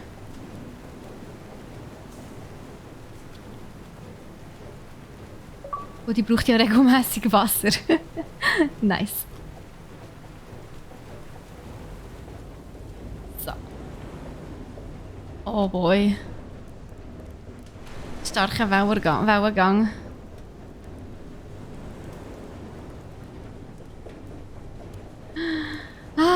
Ja, it's windy. It's windy.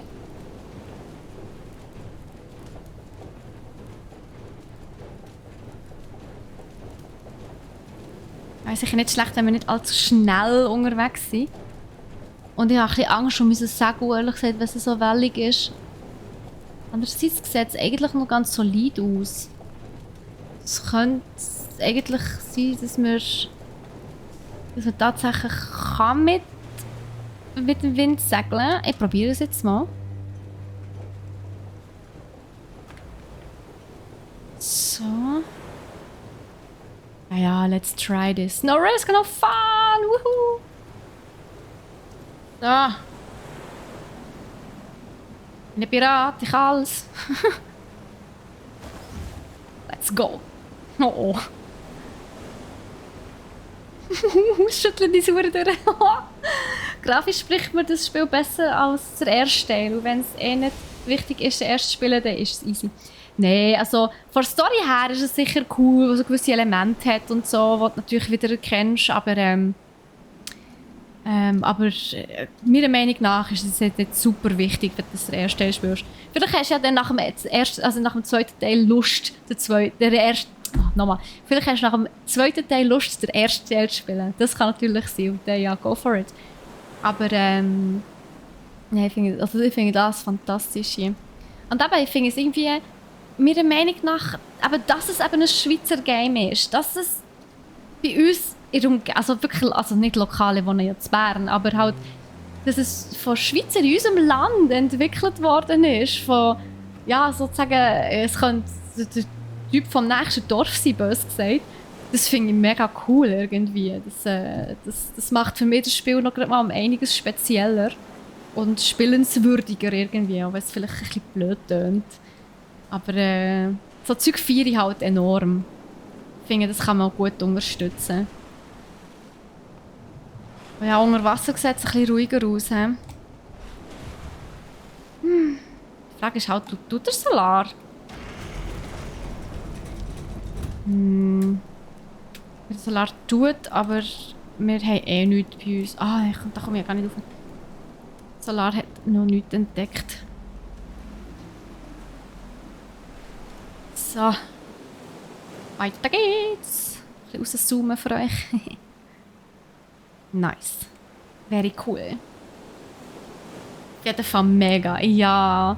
Und eben, ja, also falls Sie interessiert, ein bisschen mehr über das Spiel zu erfahren, Squanchy, musst du unseren Podcast hören von gestern. Aber dort habe ich das Interview geht etwa 20 Minuten und es fährt etwa bei, hat es gesagt, Minute 40 an. Aber die Episode gestern ist Hammer. Also ich kann euch, hört mal rein, wir haben wirklich mega den Gaudi gehabt. Also die Episode gestern von unserem Podcast, die kann ich allen empfehlen. Die war wirklich mega cool gewesen. Oh, jetzt ist hier wieder los. Also wie auch immer, aber gut, ich kann natürlich nicht sagen, was vorher hier war, aber stabil sieht es nicht aus.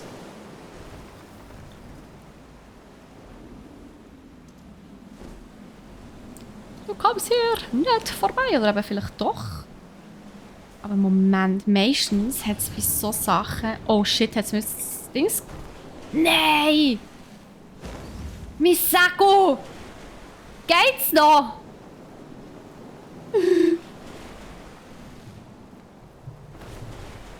Das ist nicht nett.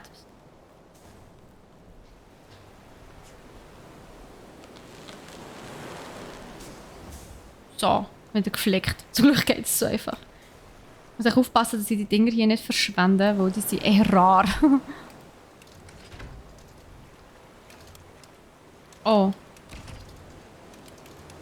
No more wind.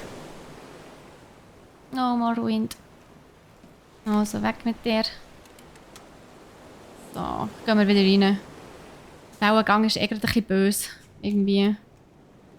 Die lasse ich wieder hier. Ich kann da mal noch... Oh, wir haben wirklich nicht mehr wahnsinnig viel. Da hat es noch ein paar Sachen. Gut, da noch etwas. Voilà.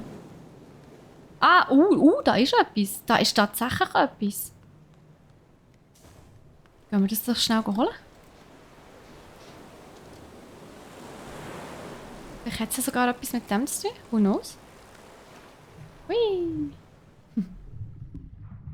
Hören mal den Podcast. Alles klar, viel Spaß, Quanchi.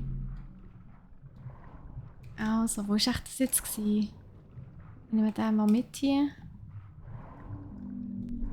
Irgendwo habe ich gemeint, ich habe etwas gesehen.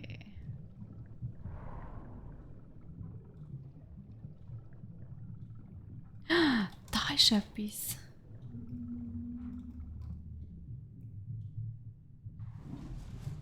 Okay. Oh nein, jetzt haben sie losgelassen. Oh, come back. So. Was ist echt da in? Ach, also doch, ja recht gehabt. Nice. Es ist auch meistens so, dass bei diesen, sag jetzt mal, diesen überdimensional grossen Bojen hat es immer irgendwie etwas versteckt. Das finde ich noch cool.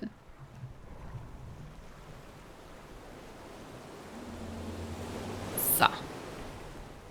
Können wir das jetzt reinholen und schauen, was wir für einen Schatz gefangen haben. Also, hast du den Podcast gefunden, Squanchy? Auch schon. Sonst einfach fragen. Nico, bist du da? Falls du da bist, kannst du heute Ausrufezeichen Podcast in den Chat schreiben. Ja, es hat sich jetzt nicht so gelohnt, to be honest. Aber hey, besser als nichts. Also. Weiter im Text würde ich meinen, oder? Es hat immer noch... Hä? Es ist immer noch etwas. Are you kidding me? Danke, Rufero. Lieb von dir. Da ist immer noch etwas. Was ist denn da noch?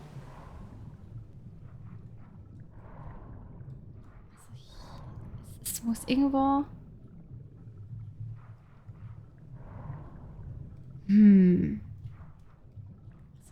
Hier ja nicht. Das sind wir ja jetzt gewesen. Kannst du mir nicht sagen, dass da... Das ist ja so jetzt hier. Also das Sonar schlägt aber noch aus. Das ist so ein so weird Thing. Ist da... Habe ich echt etwas übersehen? Also hier nicht.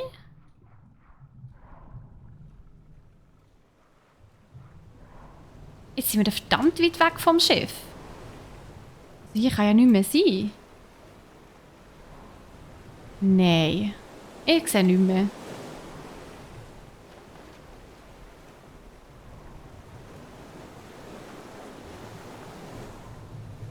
Ah ja auch nicht, oder? Da bin ich ja vorher. Nein. Ja, also der ist halt jetzt so. Ich kann ja auch nicht alles aufsammeln hier. Chef, wo bist du? Ah, da. Ich will sagen, Chef, wo bist du? Gar nicht weg. Fahr nicht ohne mich. Ja, also.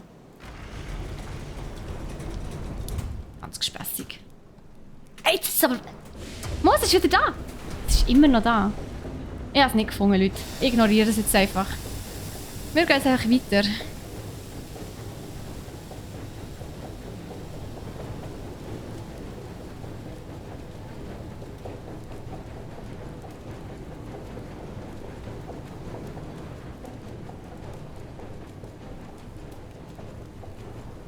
Der Wellengang ist einfach immer noch da.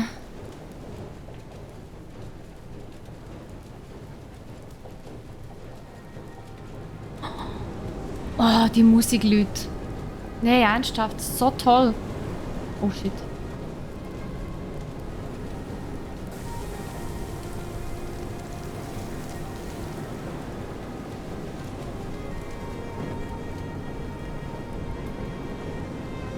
Das ist vielleicht gerade ein bisschen sehr schnell.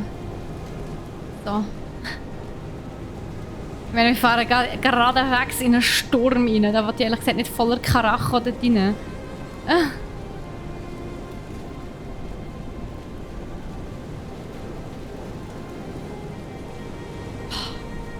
Leute, einfach, lehnt einfach bitte mal heute schnell zurück und macht eure Augen zu.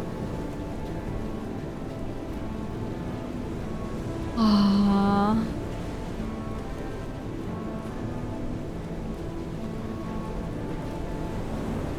Nein, ich will nicht Blitzableiter spielen, Ruvero.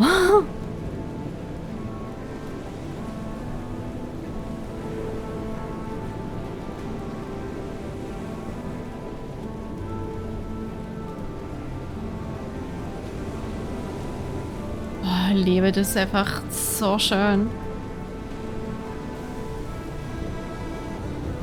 Oh, da bin ich zu weit.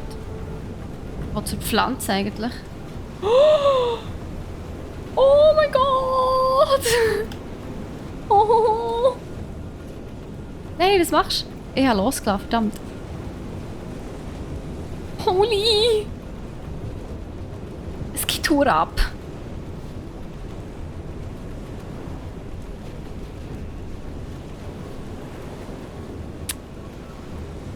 Ich wollte eigentlich Pflanzen schnell Wasser geben.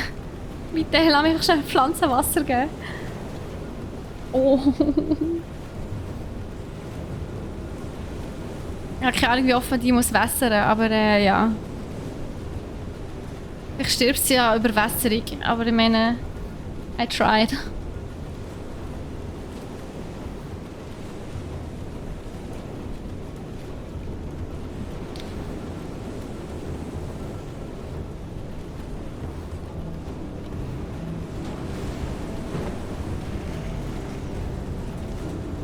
Also ich habe wirklich ein ernsthaftes Gefühl, es wäre jetzt auch nicht so schlau, wenn ich Segel setzen würde. Normalerweise, ich weiß nicht, ob also wenn du so Hollywood-Filme schaust, also Disney-Filme, und sie sind irgendwie auf einem Schiff unterwegs und es stürmt, sie holen die Segel immer rein. Und die können das so easy reissen. Oh shit, apropos. Siehst du, ich hab's gesagt? Blitzableiter, I told you! Das hat uns doch verwünscht. Aha, nicht so tragisch.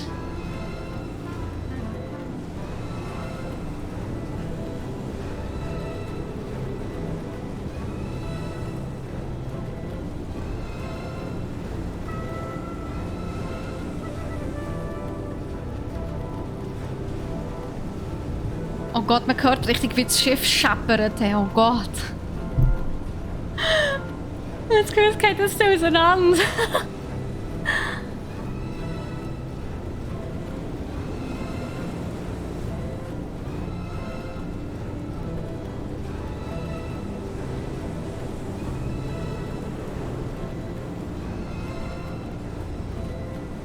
Die hatten kein halbes U-Boot gehabt. Ja, aber wir haben auch kein U-Boot. Noch haben wir nur ein Schiff. Wo siehst du das halbes U-Boot? Ich meine, schau mal Schiff an, wie viel von einem Schiff unter Wasser ist. Das ist dann ein grosser Teil. Also, sagen wir es mal so. Auch nicht weniger als hier. Ja, der Mast schon, aber das ist ja meistens auch aus Holz und uns ist aus Metall. Und ich mag echt keinen Blitzableiter spielen hier. Oh, shit.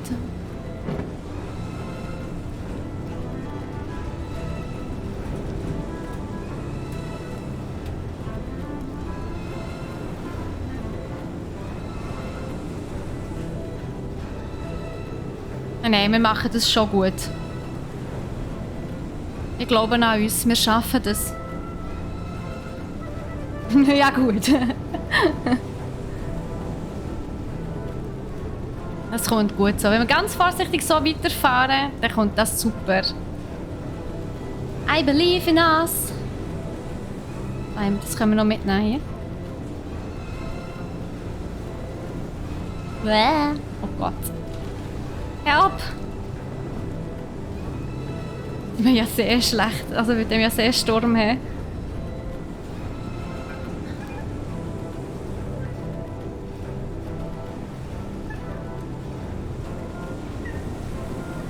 Gut, nicht, dass es nötig wäre, aber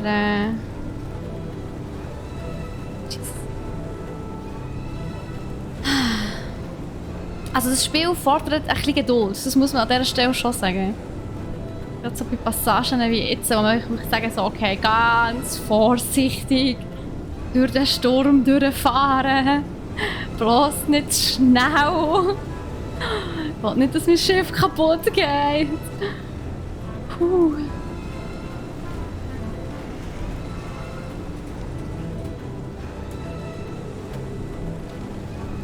Okay, es hat geblitzt.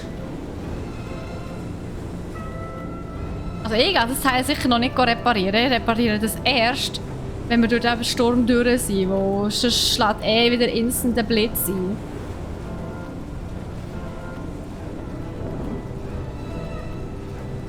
Hauptsache unsere Pflanzen hat Freude am Leben, das ist doch schön.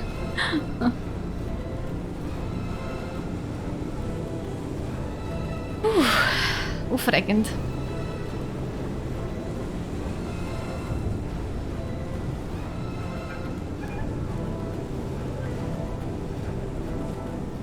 Ay, caramba.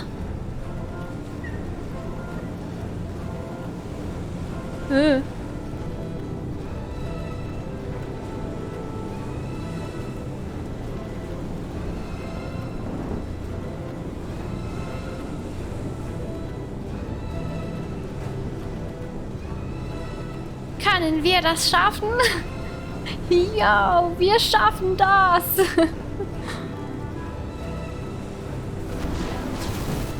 Oh, jeez.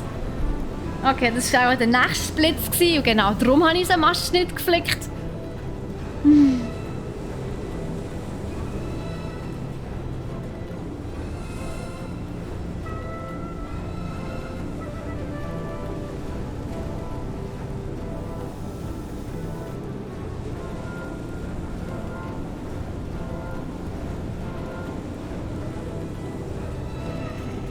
So, das kommt schon gut. Irgendwann geht uns das Zeugs auch aus, aber ja, das kommt schon gut. Wir finden sicher wieder Neues, das wir verbrennen können. Im schlimmsten Fall verbrennen wir einfach die Lampen und Pflanzen, wobei ich glaube, das geht auch nicht mehr. Oh shit, er ist zu weit. So.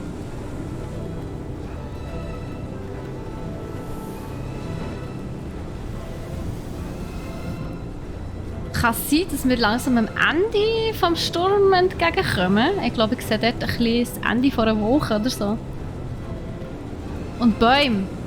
Ich sehe Bäume. Land in Sicht.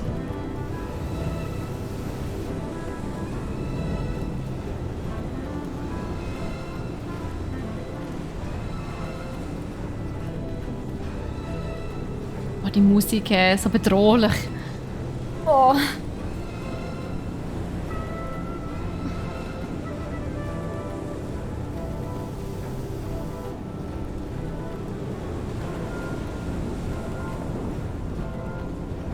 Let me live, please.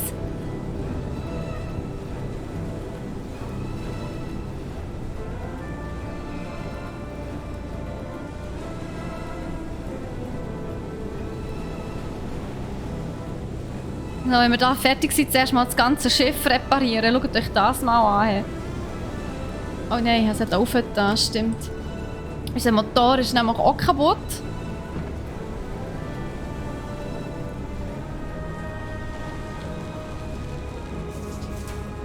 So, der Motor ist wieder ganz. Okay, okay.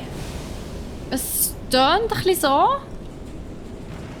als würden wir am Ende vom Sturm entgegen schauen.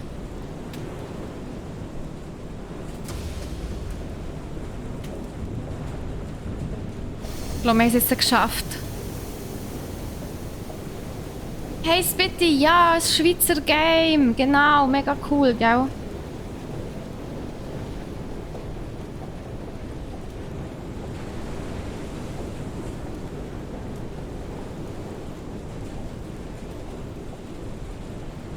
Okay, wir sind gleich Sicherheit. Das hat Okomotive gemacht. Das Entwicklerteam, das das Game gemacht hat, heisst Okomotive. Wir haben den Sturm überstanden, Leute. Wuhu! Sehr nice. So, jetzt kann ich hier das Ding reparieren.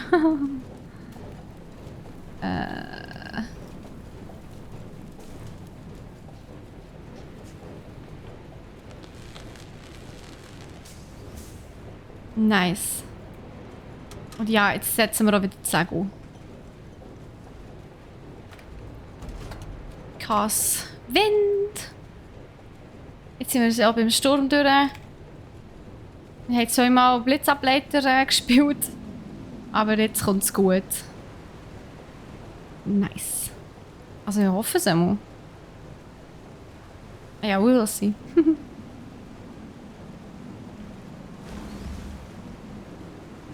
Nice, sehr cool.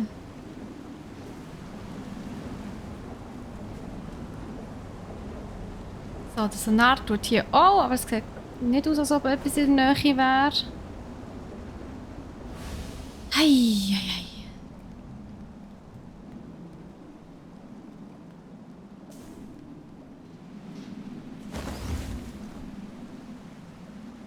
Na, sehr cool hier. Ich muss leider weiter. Für was? Dankeschön, bitte mach's gut. Oh.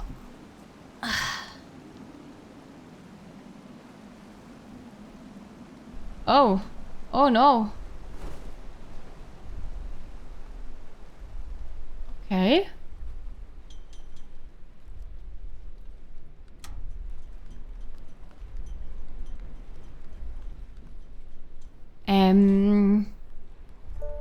Wir stehen wieder vor einer riesengroßen Wand. Also eine richtige Felswand.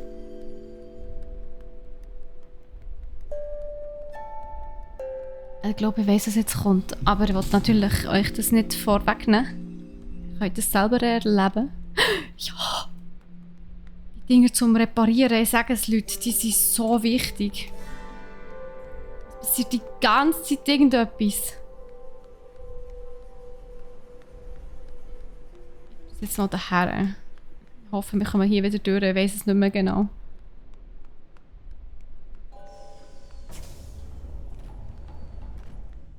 Aha. Bam!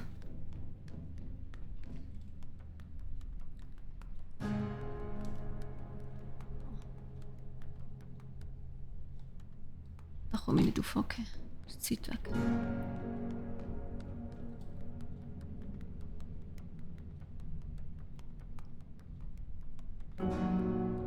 Ah! Hehe, here it is. Oh yes. Ich habe keine Ahnung, was jetzt kommt.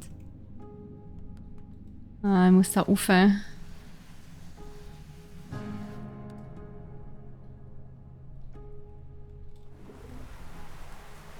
Okay, Moment. Ich Ich will zuerst rauf. Genau so.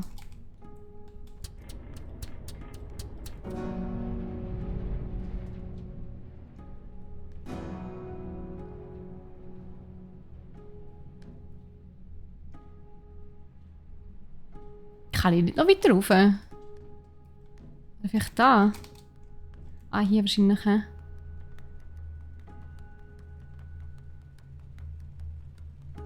Ich komme ja gar nicht zum Schalter. Ah, apropos Schalter.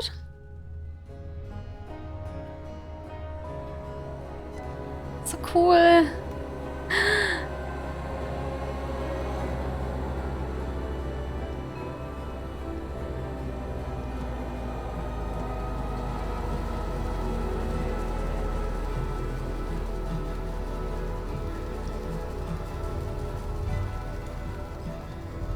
Können wir bitte darüber reden, wie gut das inszeniert ist? Also zusammen mit der Musik.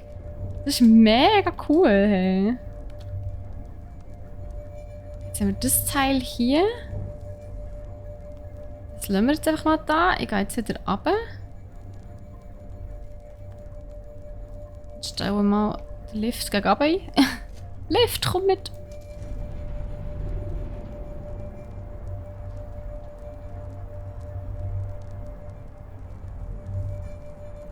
Hey, let's go!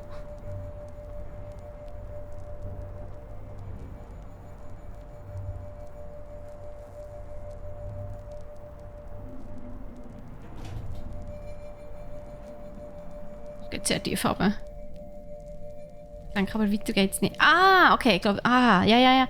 Genau, jetzt kann ich hier das Teil holen. Das habe ich nämlich vorher gar nicht mitgenommen. Das habe ich voll vergessen. Hey, hallo, komm ich da rauf? Warum komme ich da nicht rauf? Ich will hier rauf! Jetzt.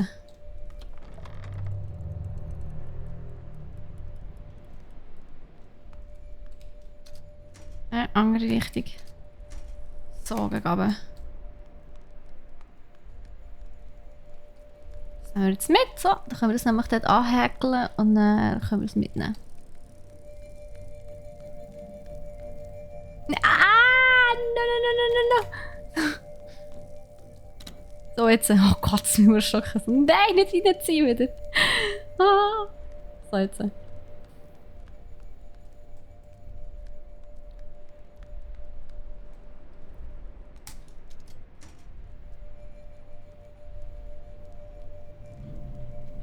Ist richtig, oder? Ja. Der Ton, hey. Wie hat er das echt gemacht? Mit einem Glas? So wie ein Kristallglas, irgendwie so ein bisschen. Wenn es mit einem feuchten Finger so drüber zügselt. Weißt du, was ich meine? Ah, ich muss ernsthaft bleiben stehen, okay.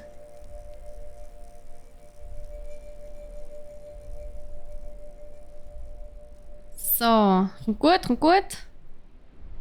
Noch ein Stück. Oh, das geht tief. Aber noch ein Stück. Nice.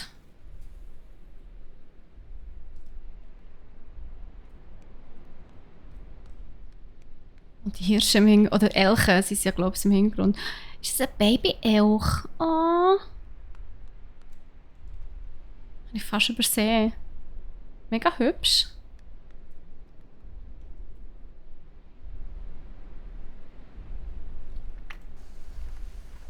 So.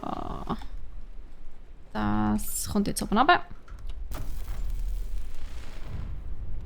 Jetzt haben wir etwas aktiviert. Ich weiss natürlich auch was. Muhahaha. Ja, Mann! Der Wassertank! So gut!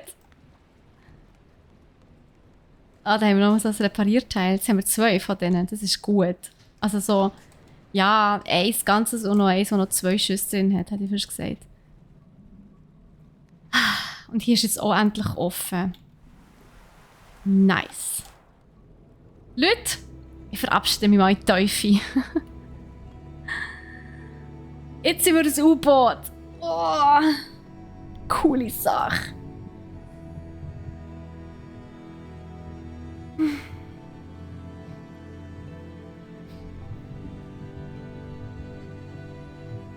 oh, jetzt habe ich aber noch etwas gesehen. Oh, wie schön!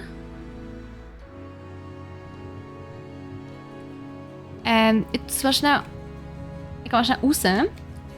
Wo ich habe da im Sonar etwas gesehen. Liegt so ganz bisschen oberhalb von uns. Ist da noch irgendetwas? Ah, hier ist etwas. Oh nein, einfach eine Ente. Das ist fast ein bisschen sad irgendwie. Das ist eine Spielzeugente, die irgendein Kind verloren hat. Schau mal. Oh no. Ich wollte die aber nicht verheizen. Kann ich die nicht irgendwo her tun? Da, schau. Ah, das ist da. Ich hänge es jetzt hier auf. Das ist doch viel schöner. Oh nein. So, jetzt gehe ich ganz langsam runter. Wo, da haben wir noch mehr Zeugs vor uns, unter uns. Ja, immer. Okay, das ist vielleicht ein bisschen sehr langsam, aber wo ist es? So weit unten war es nicht gewesen.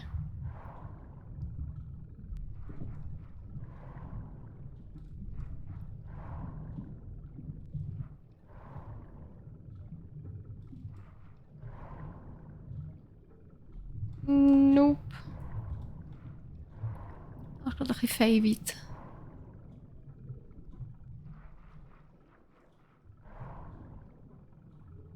Okay, ich finde es gerade nicht auf Anhieb. Gehen wir halt wieder runter. So. Also. Düsen wir einfach runter. So nah schlägt jetzt vor allem auch gar nicht... Ah, jetzt schlägt er wieder raus, okay. Ist es so weit weg von uns? Das kann natürlich schon auch sein.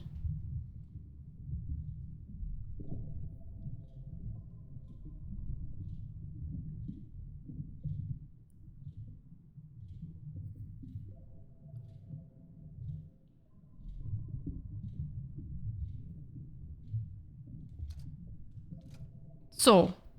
Ich denke mal, das ist eine gute Höhe. Dann gehen wir weiter hier.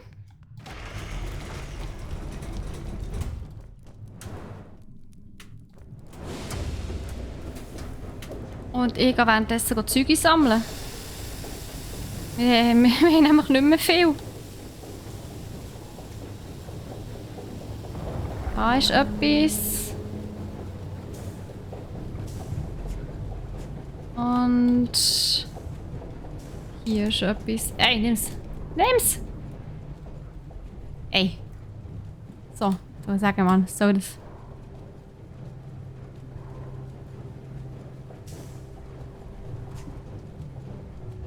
Er kommt nicht rein.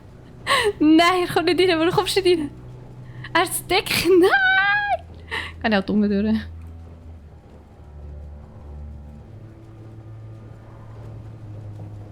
So. Jetzt aber. Oh, jetzt haben wir... Nein, vor uns ist noch etwas. Okay, aber das finde ich dann schon. Oh, ich muss dann go Gas geben hier vorne. Sonst können wir dann nicht mehr fürschen.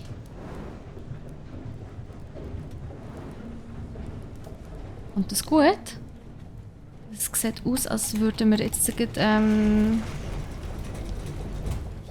Dings... Ah, schnell auf. Gott, das war aber knapp gewesen. Sehr knapp sogar. Okay, ich glaube, die Höhe ist auch ganz gut.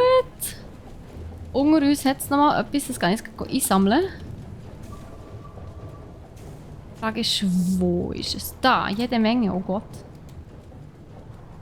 Schiff, warte auf mich. Okay, sieht aus, als müsse ich auch ein paar Mal hin und her schwimmen. Ah gut, es geht nicht mehr weiter. Ah, jetzt bin ich da. Zu früh runter. Nein! Ah, muss ich runter. Also.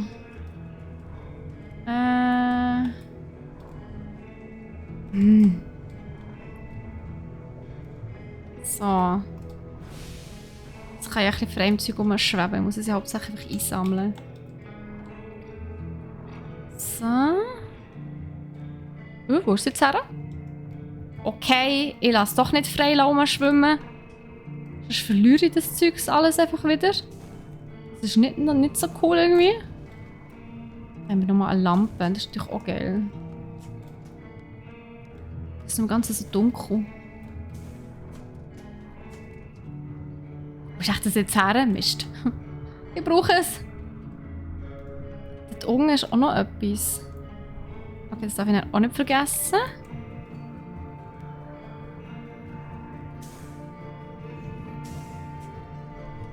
So. Hier, das können wir noch aufhängen.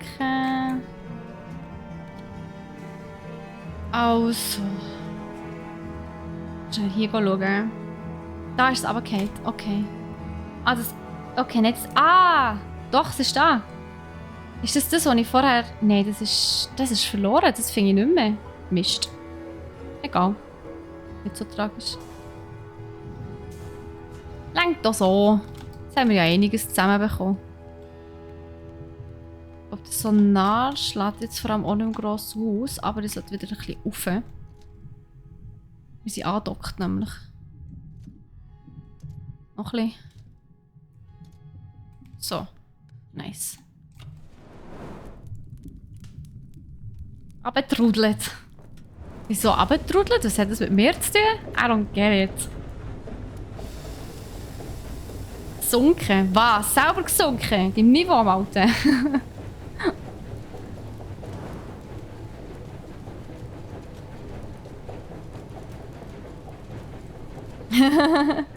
Ja, aber das Teil! Ist abgehauen. Ich weiss echt schon, was du meinst. Lass mich doch ein bisschen doof tun. Ein bisschen blöde Sprüche rausholen. Mache das gern.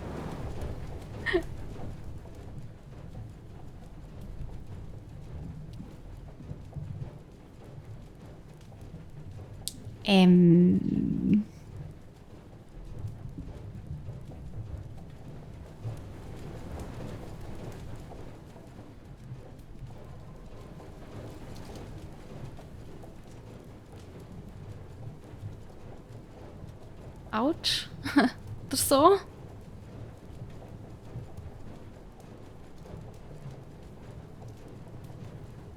Hast du noch mal etwas? Also vor uns ist noch mal etwas, wo wir dann einsammeln können. Aber es geht noch ein Weile.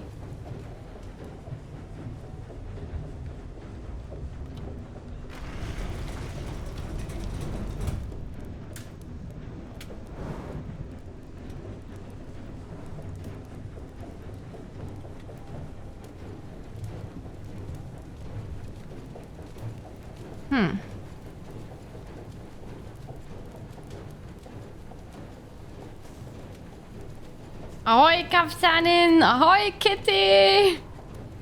Geht's dir? Wie hast du es?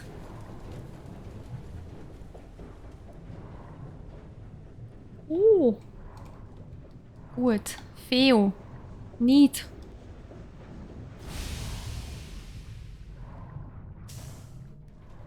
Einmal. Der Troy ist auch da! Hey Troy! So, dreimal, zweimal. Er ist der Nico, er ist 16. Er doch nicht. Er ist mega. Wow, Troy. Wow. Ah. Und vor allem, es ist schon 5 Uhr, hä? Dem. Das ist nicht nett. Ich würde gerne noch weiterspielen, aber ich muss langsam hören. Ich probiere noch zu einer Passage zu kommen, was irgendwie Sinn macht. Aber bei diesem Game ist irgendwie so... Ja, also wirklich Sinn zum Aufhören macht es halt eben nicht. Einfach weiterspielen, Leute. Einfach weiterspielen. Das macht am meisten Sinn. So.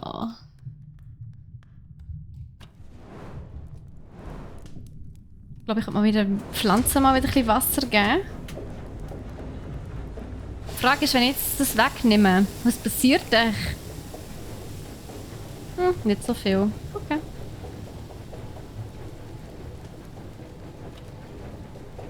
Ah, shit. Vor allem... Ich habe gar kein Wasser eingestellt, so doof. Ja gut, dann hänge ich es wieder da dran und ich gebe dann Wasser, wenn wir wieder mal an der Oberfläche sind oder so. So. Oh, wow, Insta-Ban. Was bestens gerade die Weihe für die Nacht aufgeschoben. Oh, was hast du für eine Weihe gemacht, Kitty? Ist ja mega cool. Oh shit. Schnell rauf! Schnell! Ich habe mega gerne Weihen. Ja, aber Joy. Genau, ich mache einfach eine 24 Weißt du, das Game dauert nicht mal 24 Stunden. Also auch wenn ich würde, wollen oder dürfen, oder können, einen 24-Stunden-Stream machen, das Game dauert nicht einmal so lang. Von dem her, nope. Wirklich leider nicht possible.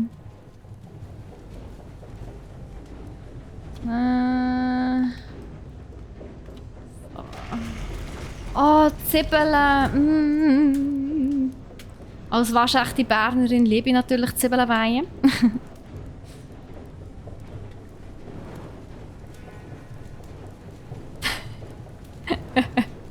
Genau, Troy, geh arbeiten, komm. Hast du nichts zu tun? Hast du Feierabend gemacht? Was machst du? Es hat sich auch hinterher geschossen. Ich muss es da rauf tun.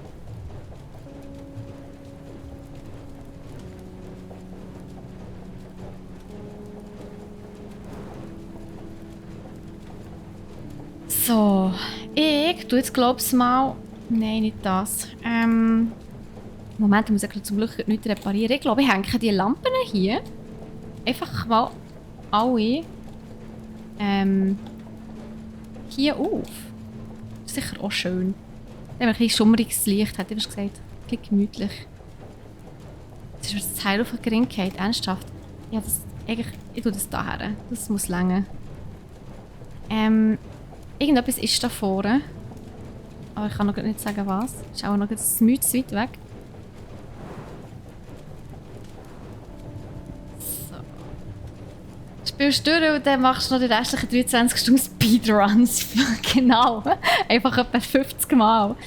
Und du siehst die Geschwindigkeit, Kitty, von diesem Game. Mit Speedrun hat es echt nichts zu tun im Fall. Also ich glaube... Speedrun war auch nicht so das Ziel der Entwickler, die sie das Game programmiert haben. Also ich meine, wir können uns ja mal fragen, aber ich glaube es eher nicht. Wenn ich schau mal, wie gemütlich wir die unterwegs sind. Hey, nein, es kommt sie mit Speedrun. Unglaublich. Ich könnte es natürlich schon ein bisschen schneller einstellen, das Schiff. Wir sind schon ein bisschen langsam unterwegs, aber je schneller, desto eher übersehe ich etwas von dem her. Oder, oh. So wie jetzt zum Beispiel. Help. Ah, siehst du? Anhalten. Jetzt muss ich nämlich schon wieder raus. Siehst du das? Also so viel zu deinem Speedrun. Das Zeug hier muss ich nämlich alles einsammeln, sonst komme ich nicht weiter. Also ich werde ja sehen, wie du das Game speedrunst. Wäre sicher lustig. Mal.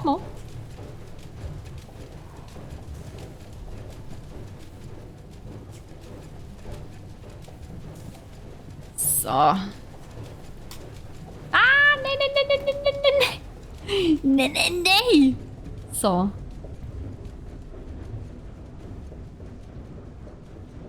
Es ist halt Wasser. Wasserlevel sind eigentlich sehr böse. Und ja, das war schon eine Frage, das habe ich auch angesprochen bei den Entwicklern, die ich das Interview mit ihnen gemacht habe. Wegen so, ja, aber die kennen doch so die Wasserlevel, so bei Ocarina of Time und so. Das war doch immer so voll Pain in the Ass gewesen. Egal welches Waterlevel. Von dem, auf das hast du auch nie Lust gehabt. Und ihr macht das ganze Game, das praktisch nur unter Wasser ist. Ist das euer Ernst?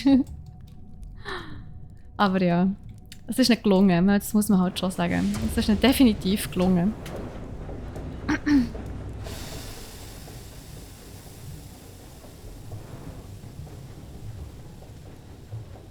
Unterwasserlevel habe ich auch immer gehasst. Also ich muss ehrlich gesagt sagen, ich habe nie verstanden, warum alle den Wassertempo von Ocarina of Time so gehatet haben. Ich habe den echt immer recht solid gefunden, tatsächlich. Irgendwie auch gar nicht so hure schwierig. Oh. Was ist denn diese? Das ist etwas für unseren... Jetzt hat fast gesagt Anker, aber es ist ja nicht in dem Sinne Anker. Sieht man dem Teil? Der Haken. Haken.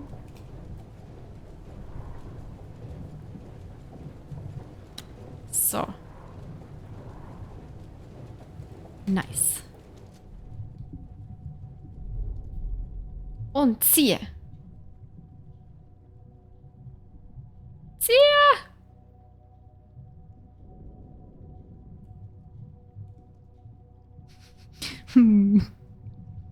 Jetzt.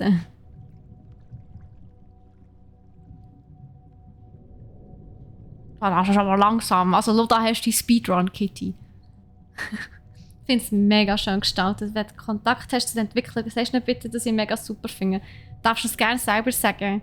Kannst du auf Twitter schreiben, so «Hey, wir haben den Podcast und den Stream gesehen von brack.ch», beziehungsweise gelost. Wir haben ein Interview mit ihnen. Kannst du den Podcast übrigens nachhören, Kitty, auf Spotify. Haben wir ja, weißt du, also ich nehme den Haken hier lieber mit. Auf Spotify haben wir die neueste Episode, die du hören kannst. Dort haben wir ein Interview gehabt mit den Entwicklern. Also darfst du das wirklich sehr gerne schon selber schreiben. Okay, da ist nichts so gefühlt. Also da das Ding hier. Autsch. Was du ist? Haken wir gleich damit. Hey, ist hier etwas? Das ist nichts, oder? Oh, da muss etwas sein. Das ist einfach nichts. Are you kidding me?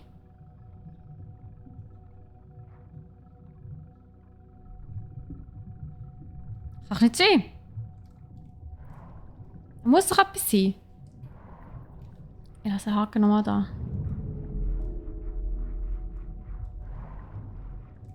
Hier kommen wir durch. Ich nicht hängen bleiben.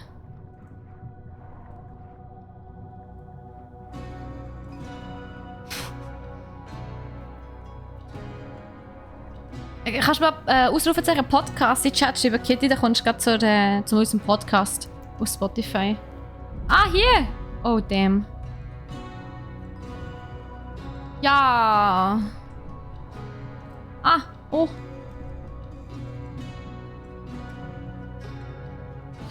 Das wird wie gesperrt.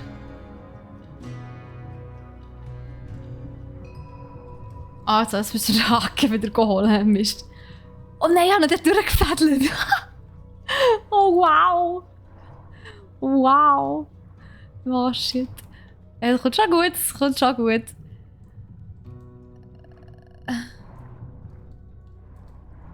Ey, rauf! Rauf, genau so. Funktioniert das? Oh, wenn ich nicht dort durchgefädelt habe. Ich hoffe es jetzt mal. Hast du es gesehen? So. Es kommt schon gut. Ich glaube dran, Leute. Hoffentlich haben das die Entwickler nicht bedacht. Genau, thank you, Kitty. Schwimmen tust du noch schnell, schießt aufs Schiff und dann kannst du Speedrun schwimmen, genau. Das sehe ich auch. Mhm. Oh, nice. Das Spiel hat es ignoriert, dass es durchgefädelt war. Sehr gut. Aber Hauptsache, es hat immer nur so ein Teil drin. Warum ist immer so ein Sinn? Ich brauche doch viel mehr. Gut, im Moment brauche ich nicht wahnsinnig viel mehr. Aber gleich. Das ist immer noch etwas. Vor allem ist hier noch zu.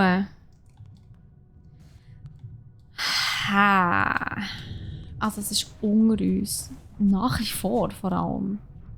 Oder zeigt es Sonar einfach immer noch an. Aber eigentlich ist da gar nichts mehr. Oh, ich sehe hier echt nichts. Oder geht es hier noch weiter? Ich kann das Ding aufmachen. Das hat es angezeigt. I see. Und das macht auch das Tor auf, so wie letztes Mal. Genau. Da, schaut, das Teil hier jetzt noch angezeigt.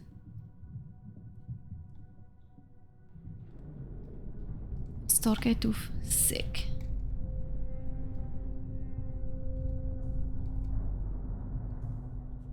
Oh, coole Ansichten so, hey. Haben wir gar nicht gesehen. Nice. So immer wir hier jetzt haben. Das ist nochmal so ein Sammlerstück schon fast. Also, so ein Tier. Also ich habe ja hier schon eine Ente und jetzt habe ich hier noch so einen Hirsch oder Elch oder was das darstellt. Und jetzt würde ich mal meinen, volle Kraft voraus oder so, oder?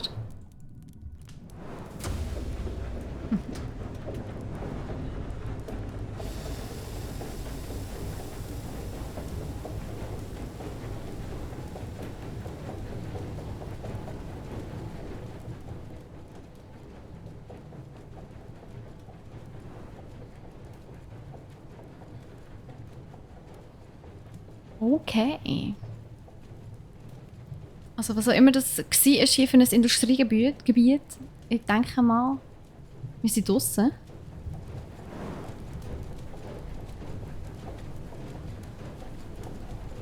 Wir können ein bisschen schneller fahren jetzt.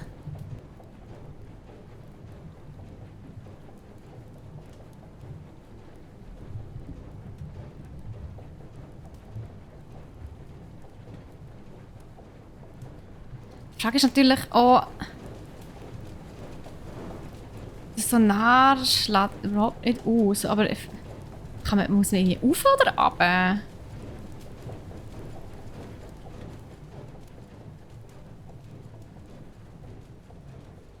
Also es sieht hier aus, als könnten wir echt nicht mehr fürschen. Oder so hier rein. Nope. Aber hier könnten wir eventuell weiterkommen. Ich gehe jetzt mal nicht rauf. Wenn wir hier weiterkommen, dann ist es die Lösung.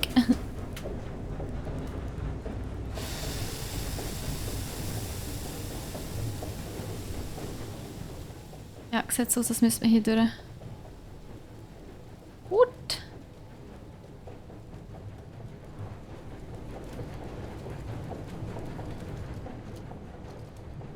Wir machen ein bisschen mehr Gas hier. Speedrun, look Kitty, extra für dich. Hat Turbo eingelegt. Jetzt ein bisschen weniger Turbo bitte, weil sonst laufen wir hier auf Grund auf. Das wäre nicht so cool.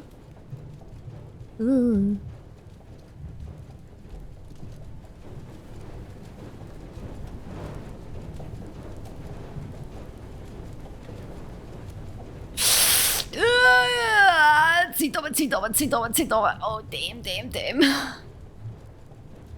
Allein wir jetzt davon. Das ist, wenn man den Turbo einlädt. Hast du gesehen, Kitty? Dann passieren so Gespenster. Nein, das ist natürlich meine eigene Schuld. So.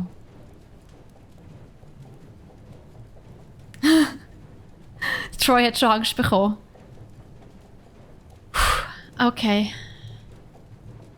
Ich glaube, wir kommen mal wieder aus dem Wasser raus.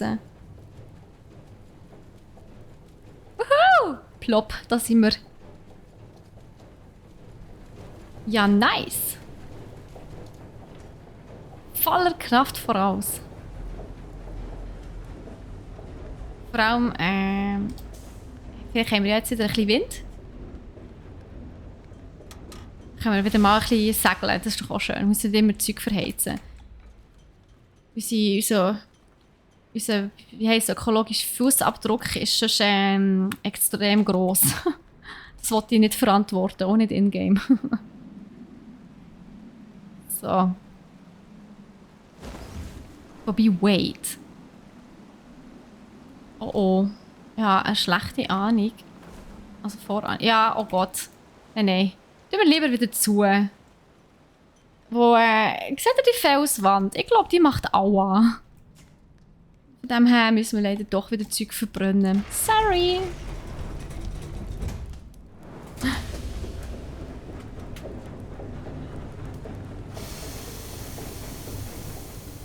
So.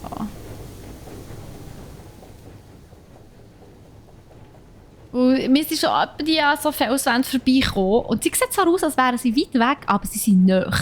Und sie reissen das ganze Segel auf. Und das Risiko will ich gerade nicht eingehen.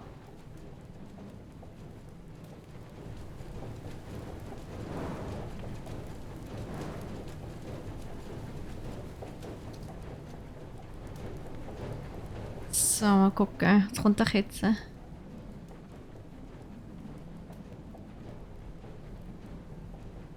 muss vor allem jetzt so langsam hören. Schon 20 ab 5 Uhr sein. Nö. Aber hat es euch gefallen, das Spiel? Wie findet ihr es? Also, ich habe glaube schon genug oft erzählt und geschwärmt, wie toll ich das Ganze finde. Ich würde auch vorschlagen, dass ich das nächste Woche einfach nochmal weiterspiele. Dass wir da einfach effektiv weitermachen, wo wir jetzt bleiben stehen. Sehr geil. Ja, ich finde es aber mega schön.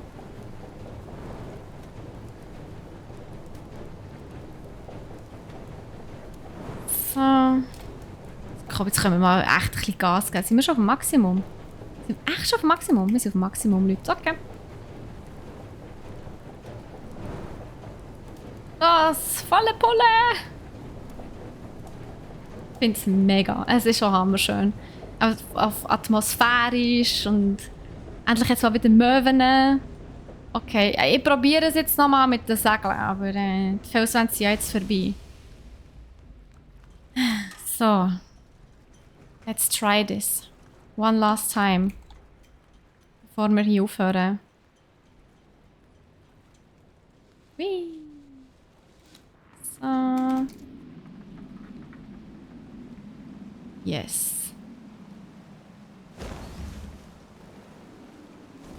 Ah, ich hab's gewusst. Frech.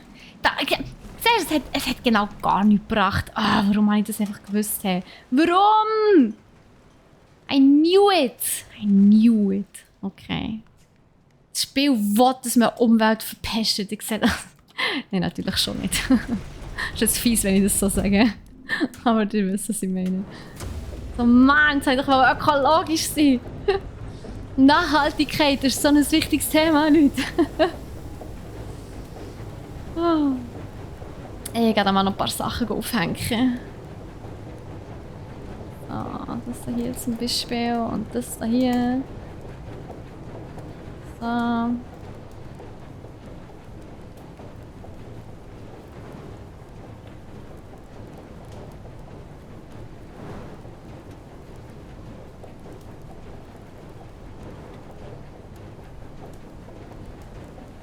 Okay, das kommt gut so.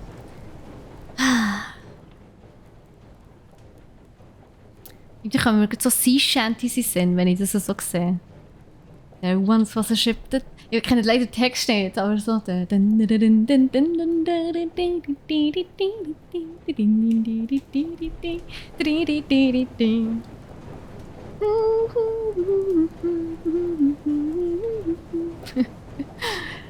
Also jeder, der TikTok hat und auf TikTok ist, hat das mindestens schon etwa 100 Mal gehört. Das war so ein Mega-Trend eine Zeitlang.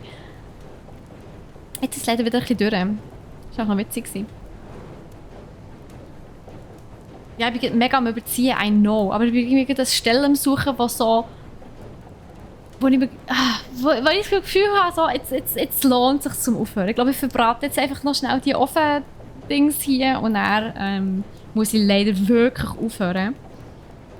Ich bin aber in 1,5 Stunden bin ich ja selber auch schon wieder live, genau. So. Ich finde doch, das ist doch ein super Ort zum Aufhören. Eigentlich nicht, aber ihr wisst, was ich meine. So, ich gehe jetzt dafür. Ja, keine Ahnung, es ist eine riesige Eisenwand hier vor uns. Echt nicht hübsch. Aber wie wir die überwinden, das sehen wir das nächste Mal. Und zwar heute in einer Woche. Hier auf dem Channel, auf dem Twitch-Channel von brack.ch. Dienstag am 15.00 Yes, Ostern ist dann nämlich vorbei. Und hey, mega cool, seid ihr da gewesen. Merci vielmals. Denkt dran, unseren Podcast nachhören auf Spotify, Buffgrid Loot, Gaming News. Da haben wir eben auch ein Interview gemacht mit Okomotive, also mit den Entwicklern von dem Game, das ihr jetzt gesehen habt. Und morgen ist der Troy dran. Er streamt Lego Star Wars, die Skywalker Saga. Und außerdem gibt es sogar etwas zu gewinnen. Wir haben nämlich ein kleines Giveaway für euch vorbereitet. Ihr könnt ein Lego Star Wars Set gewinnen. Was genau das ist, das erzählt euch der Troy morgen. 3 geht es bei ihm los. Genau. Und sonst würde ich sagen, macht euch noch einen ganz schönen Feierabend. Falls ihr noch mehr von mir möchtet sehen, dann dürft ihr das auch sehr gerne. Ich streame jetzt am 7. auf meinem eigenen Channel noch Treasures of the Ancients. Das ist auch ein Indie-Game. Ist aber ein Jump-and-Run. Aber auch sehr, sehr cool. Und macht's gut, Leute. Schönen Abend. Bis später vielleicht. Habt noch Sorge. Und ganz, ganz schöne Ostern, falls wir uns nicht mehr sehen. Tschüss zusammen.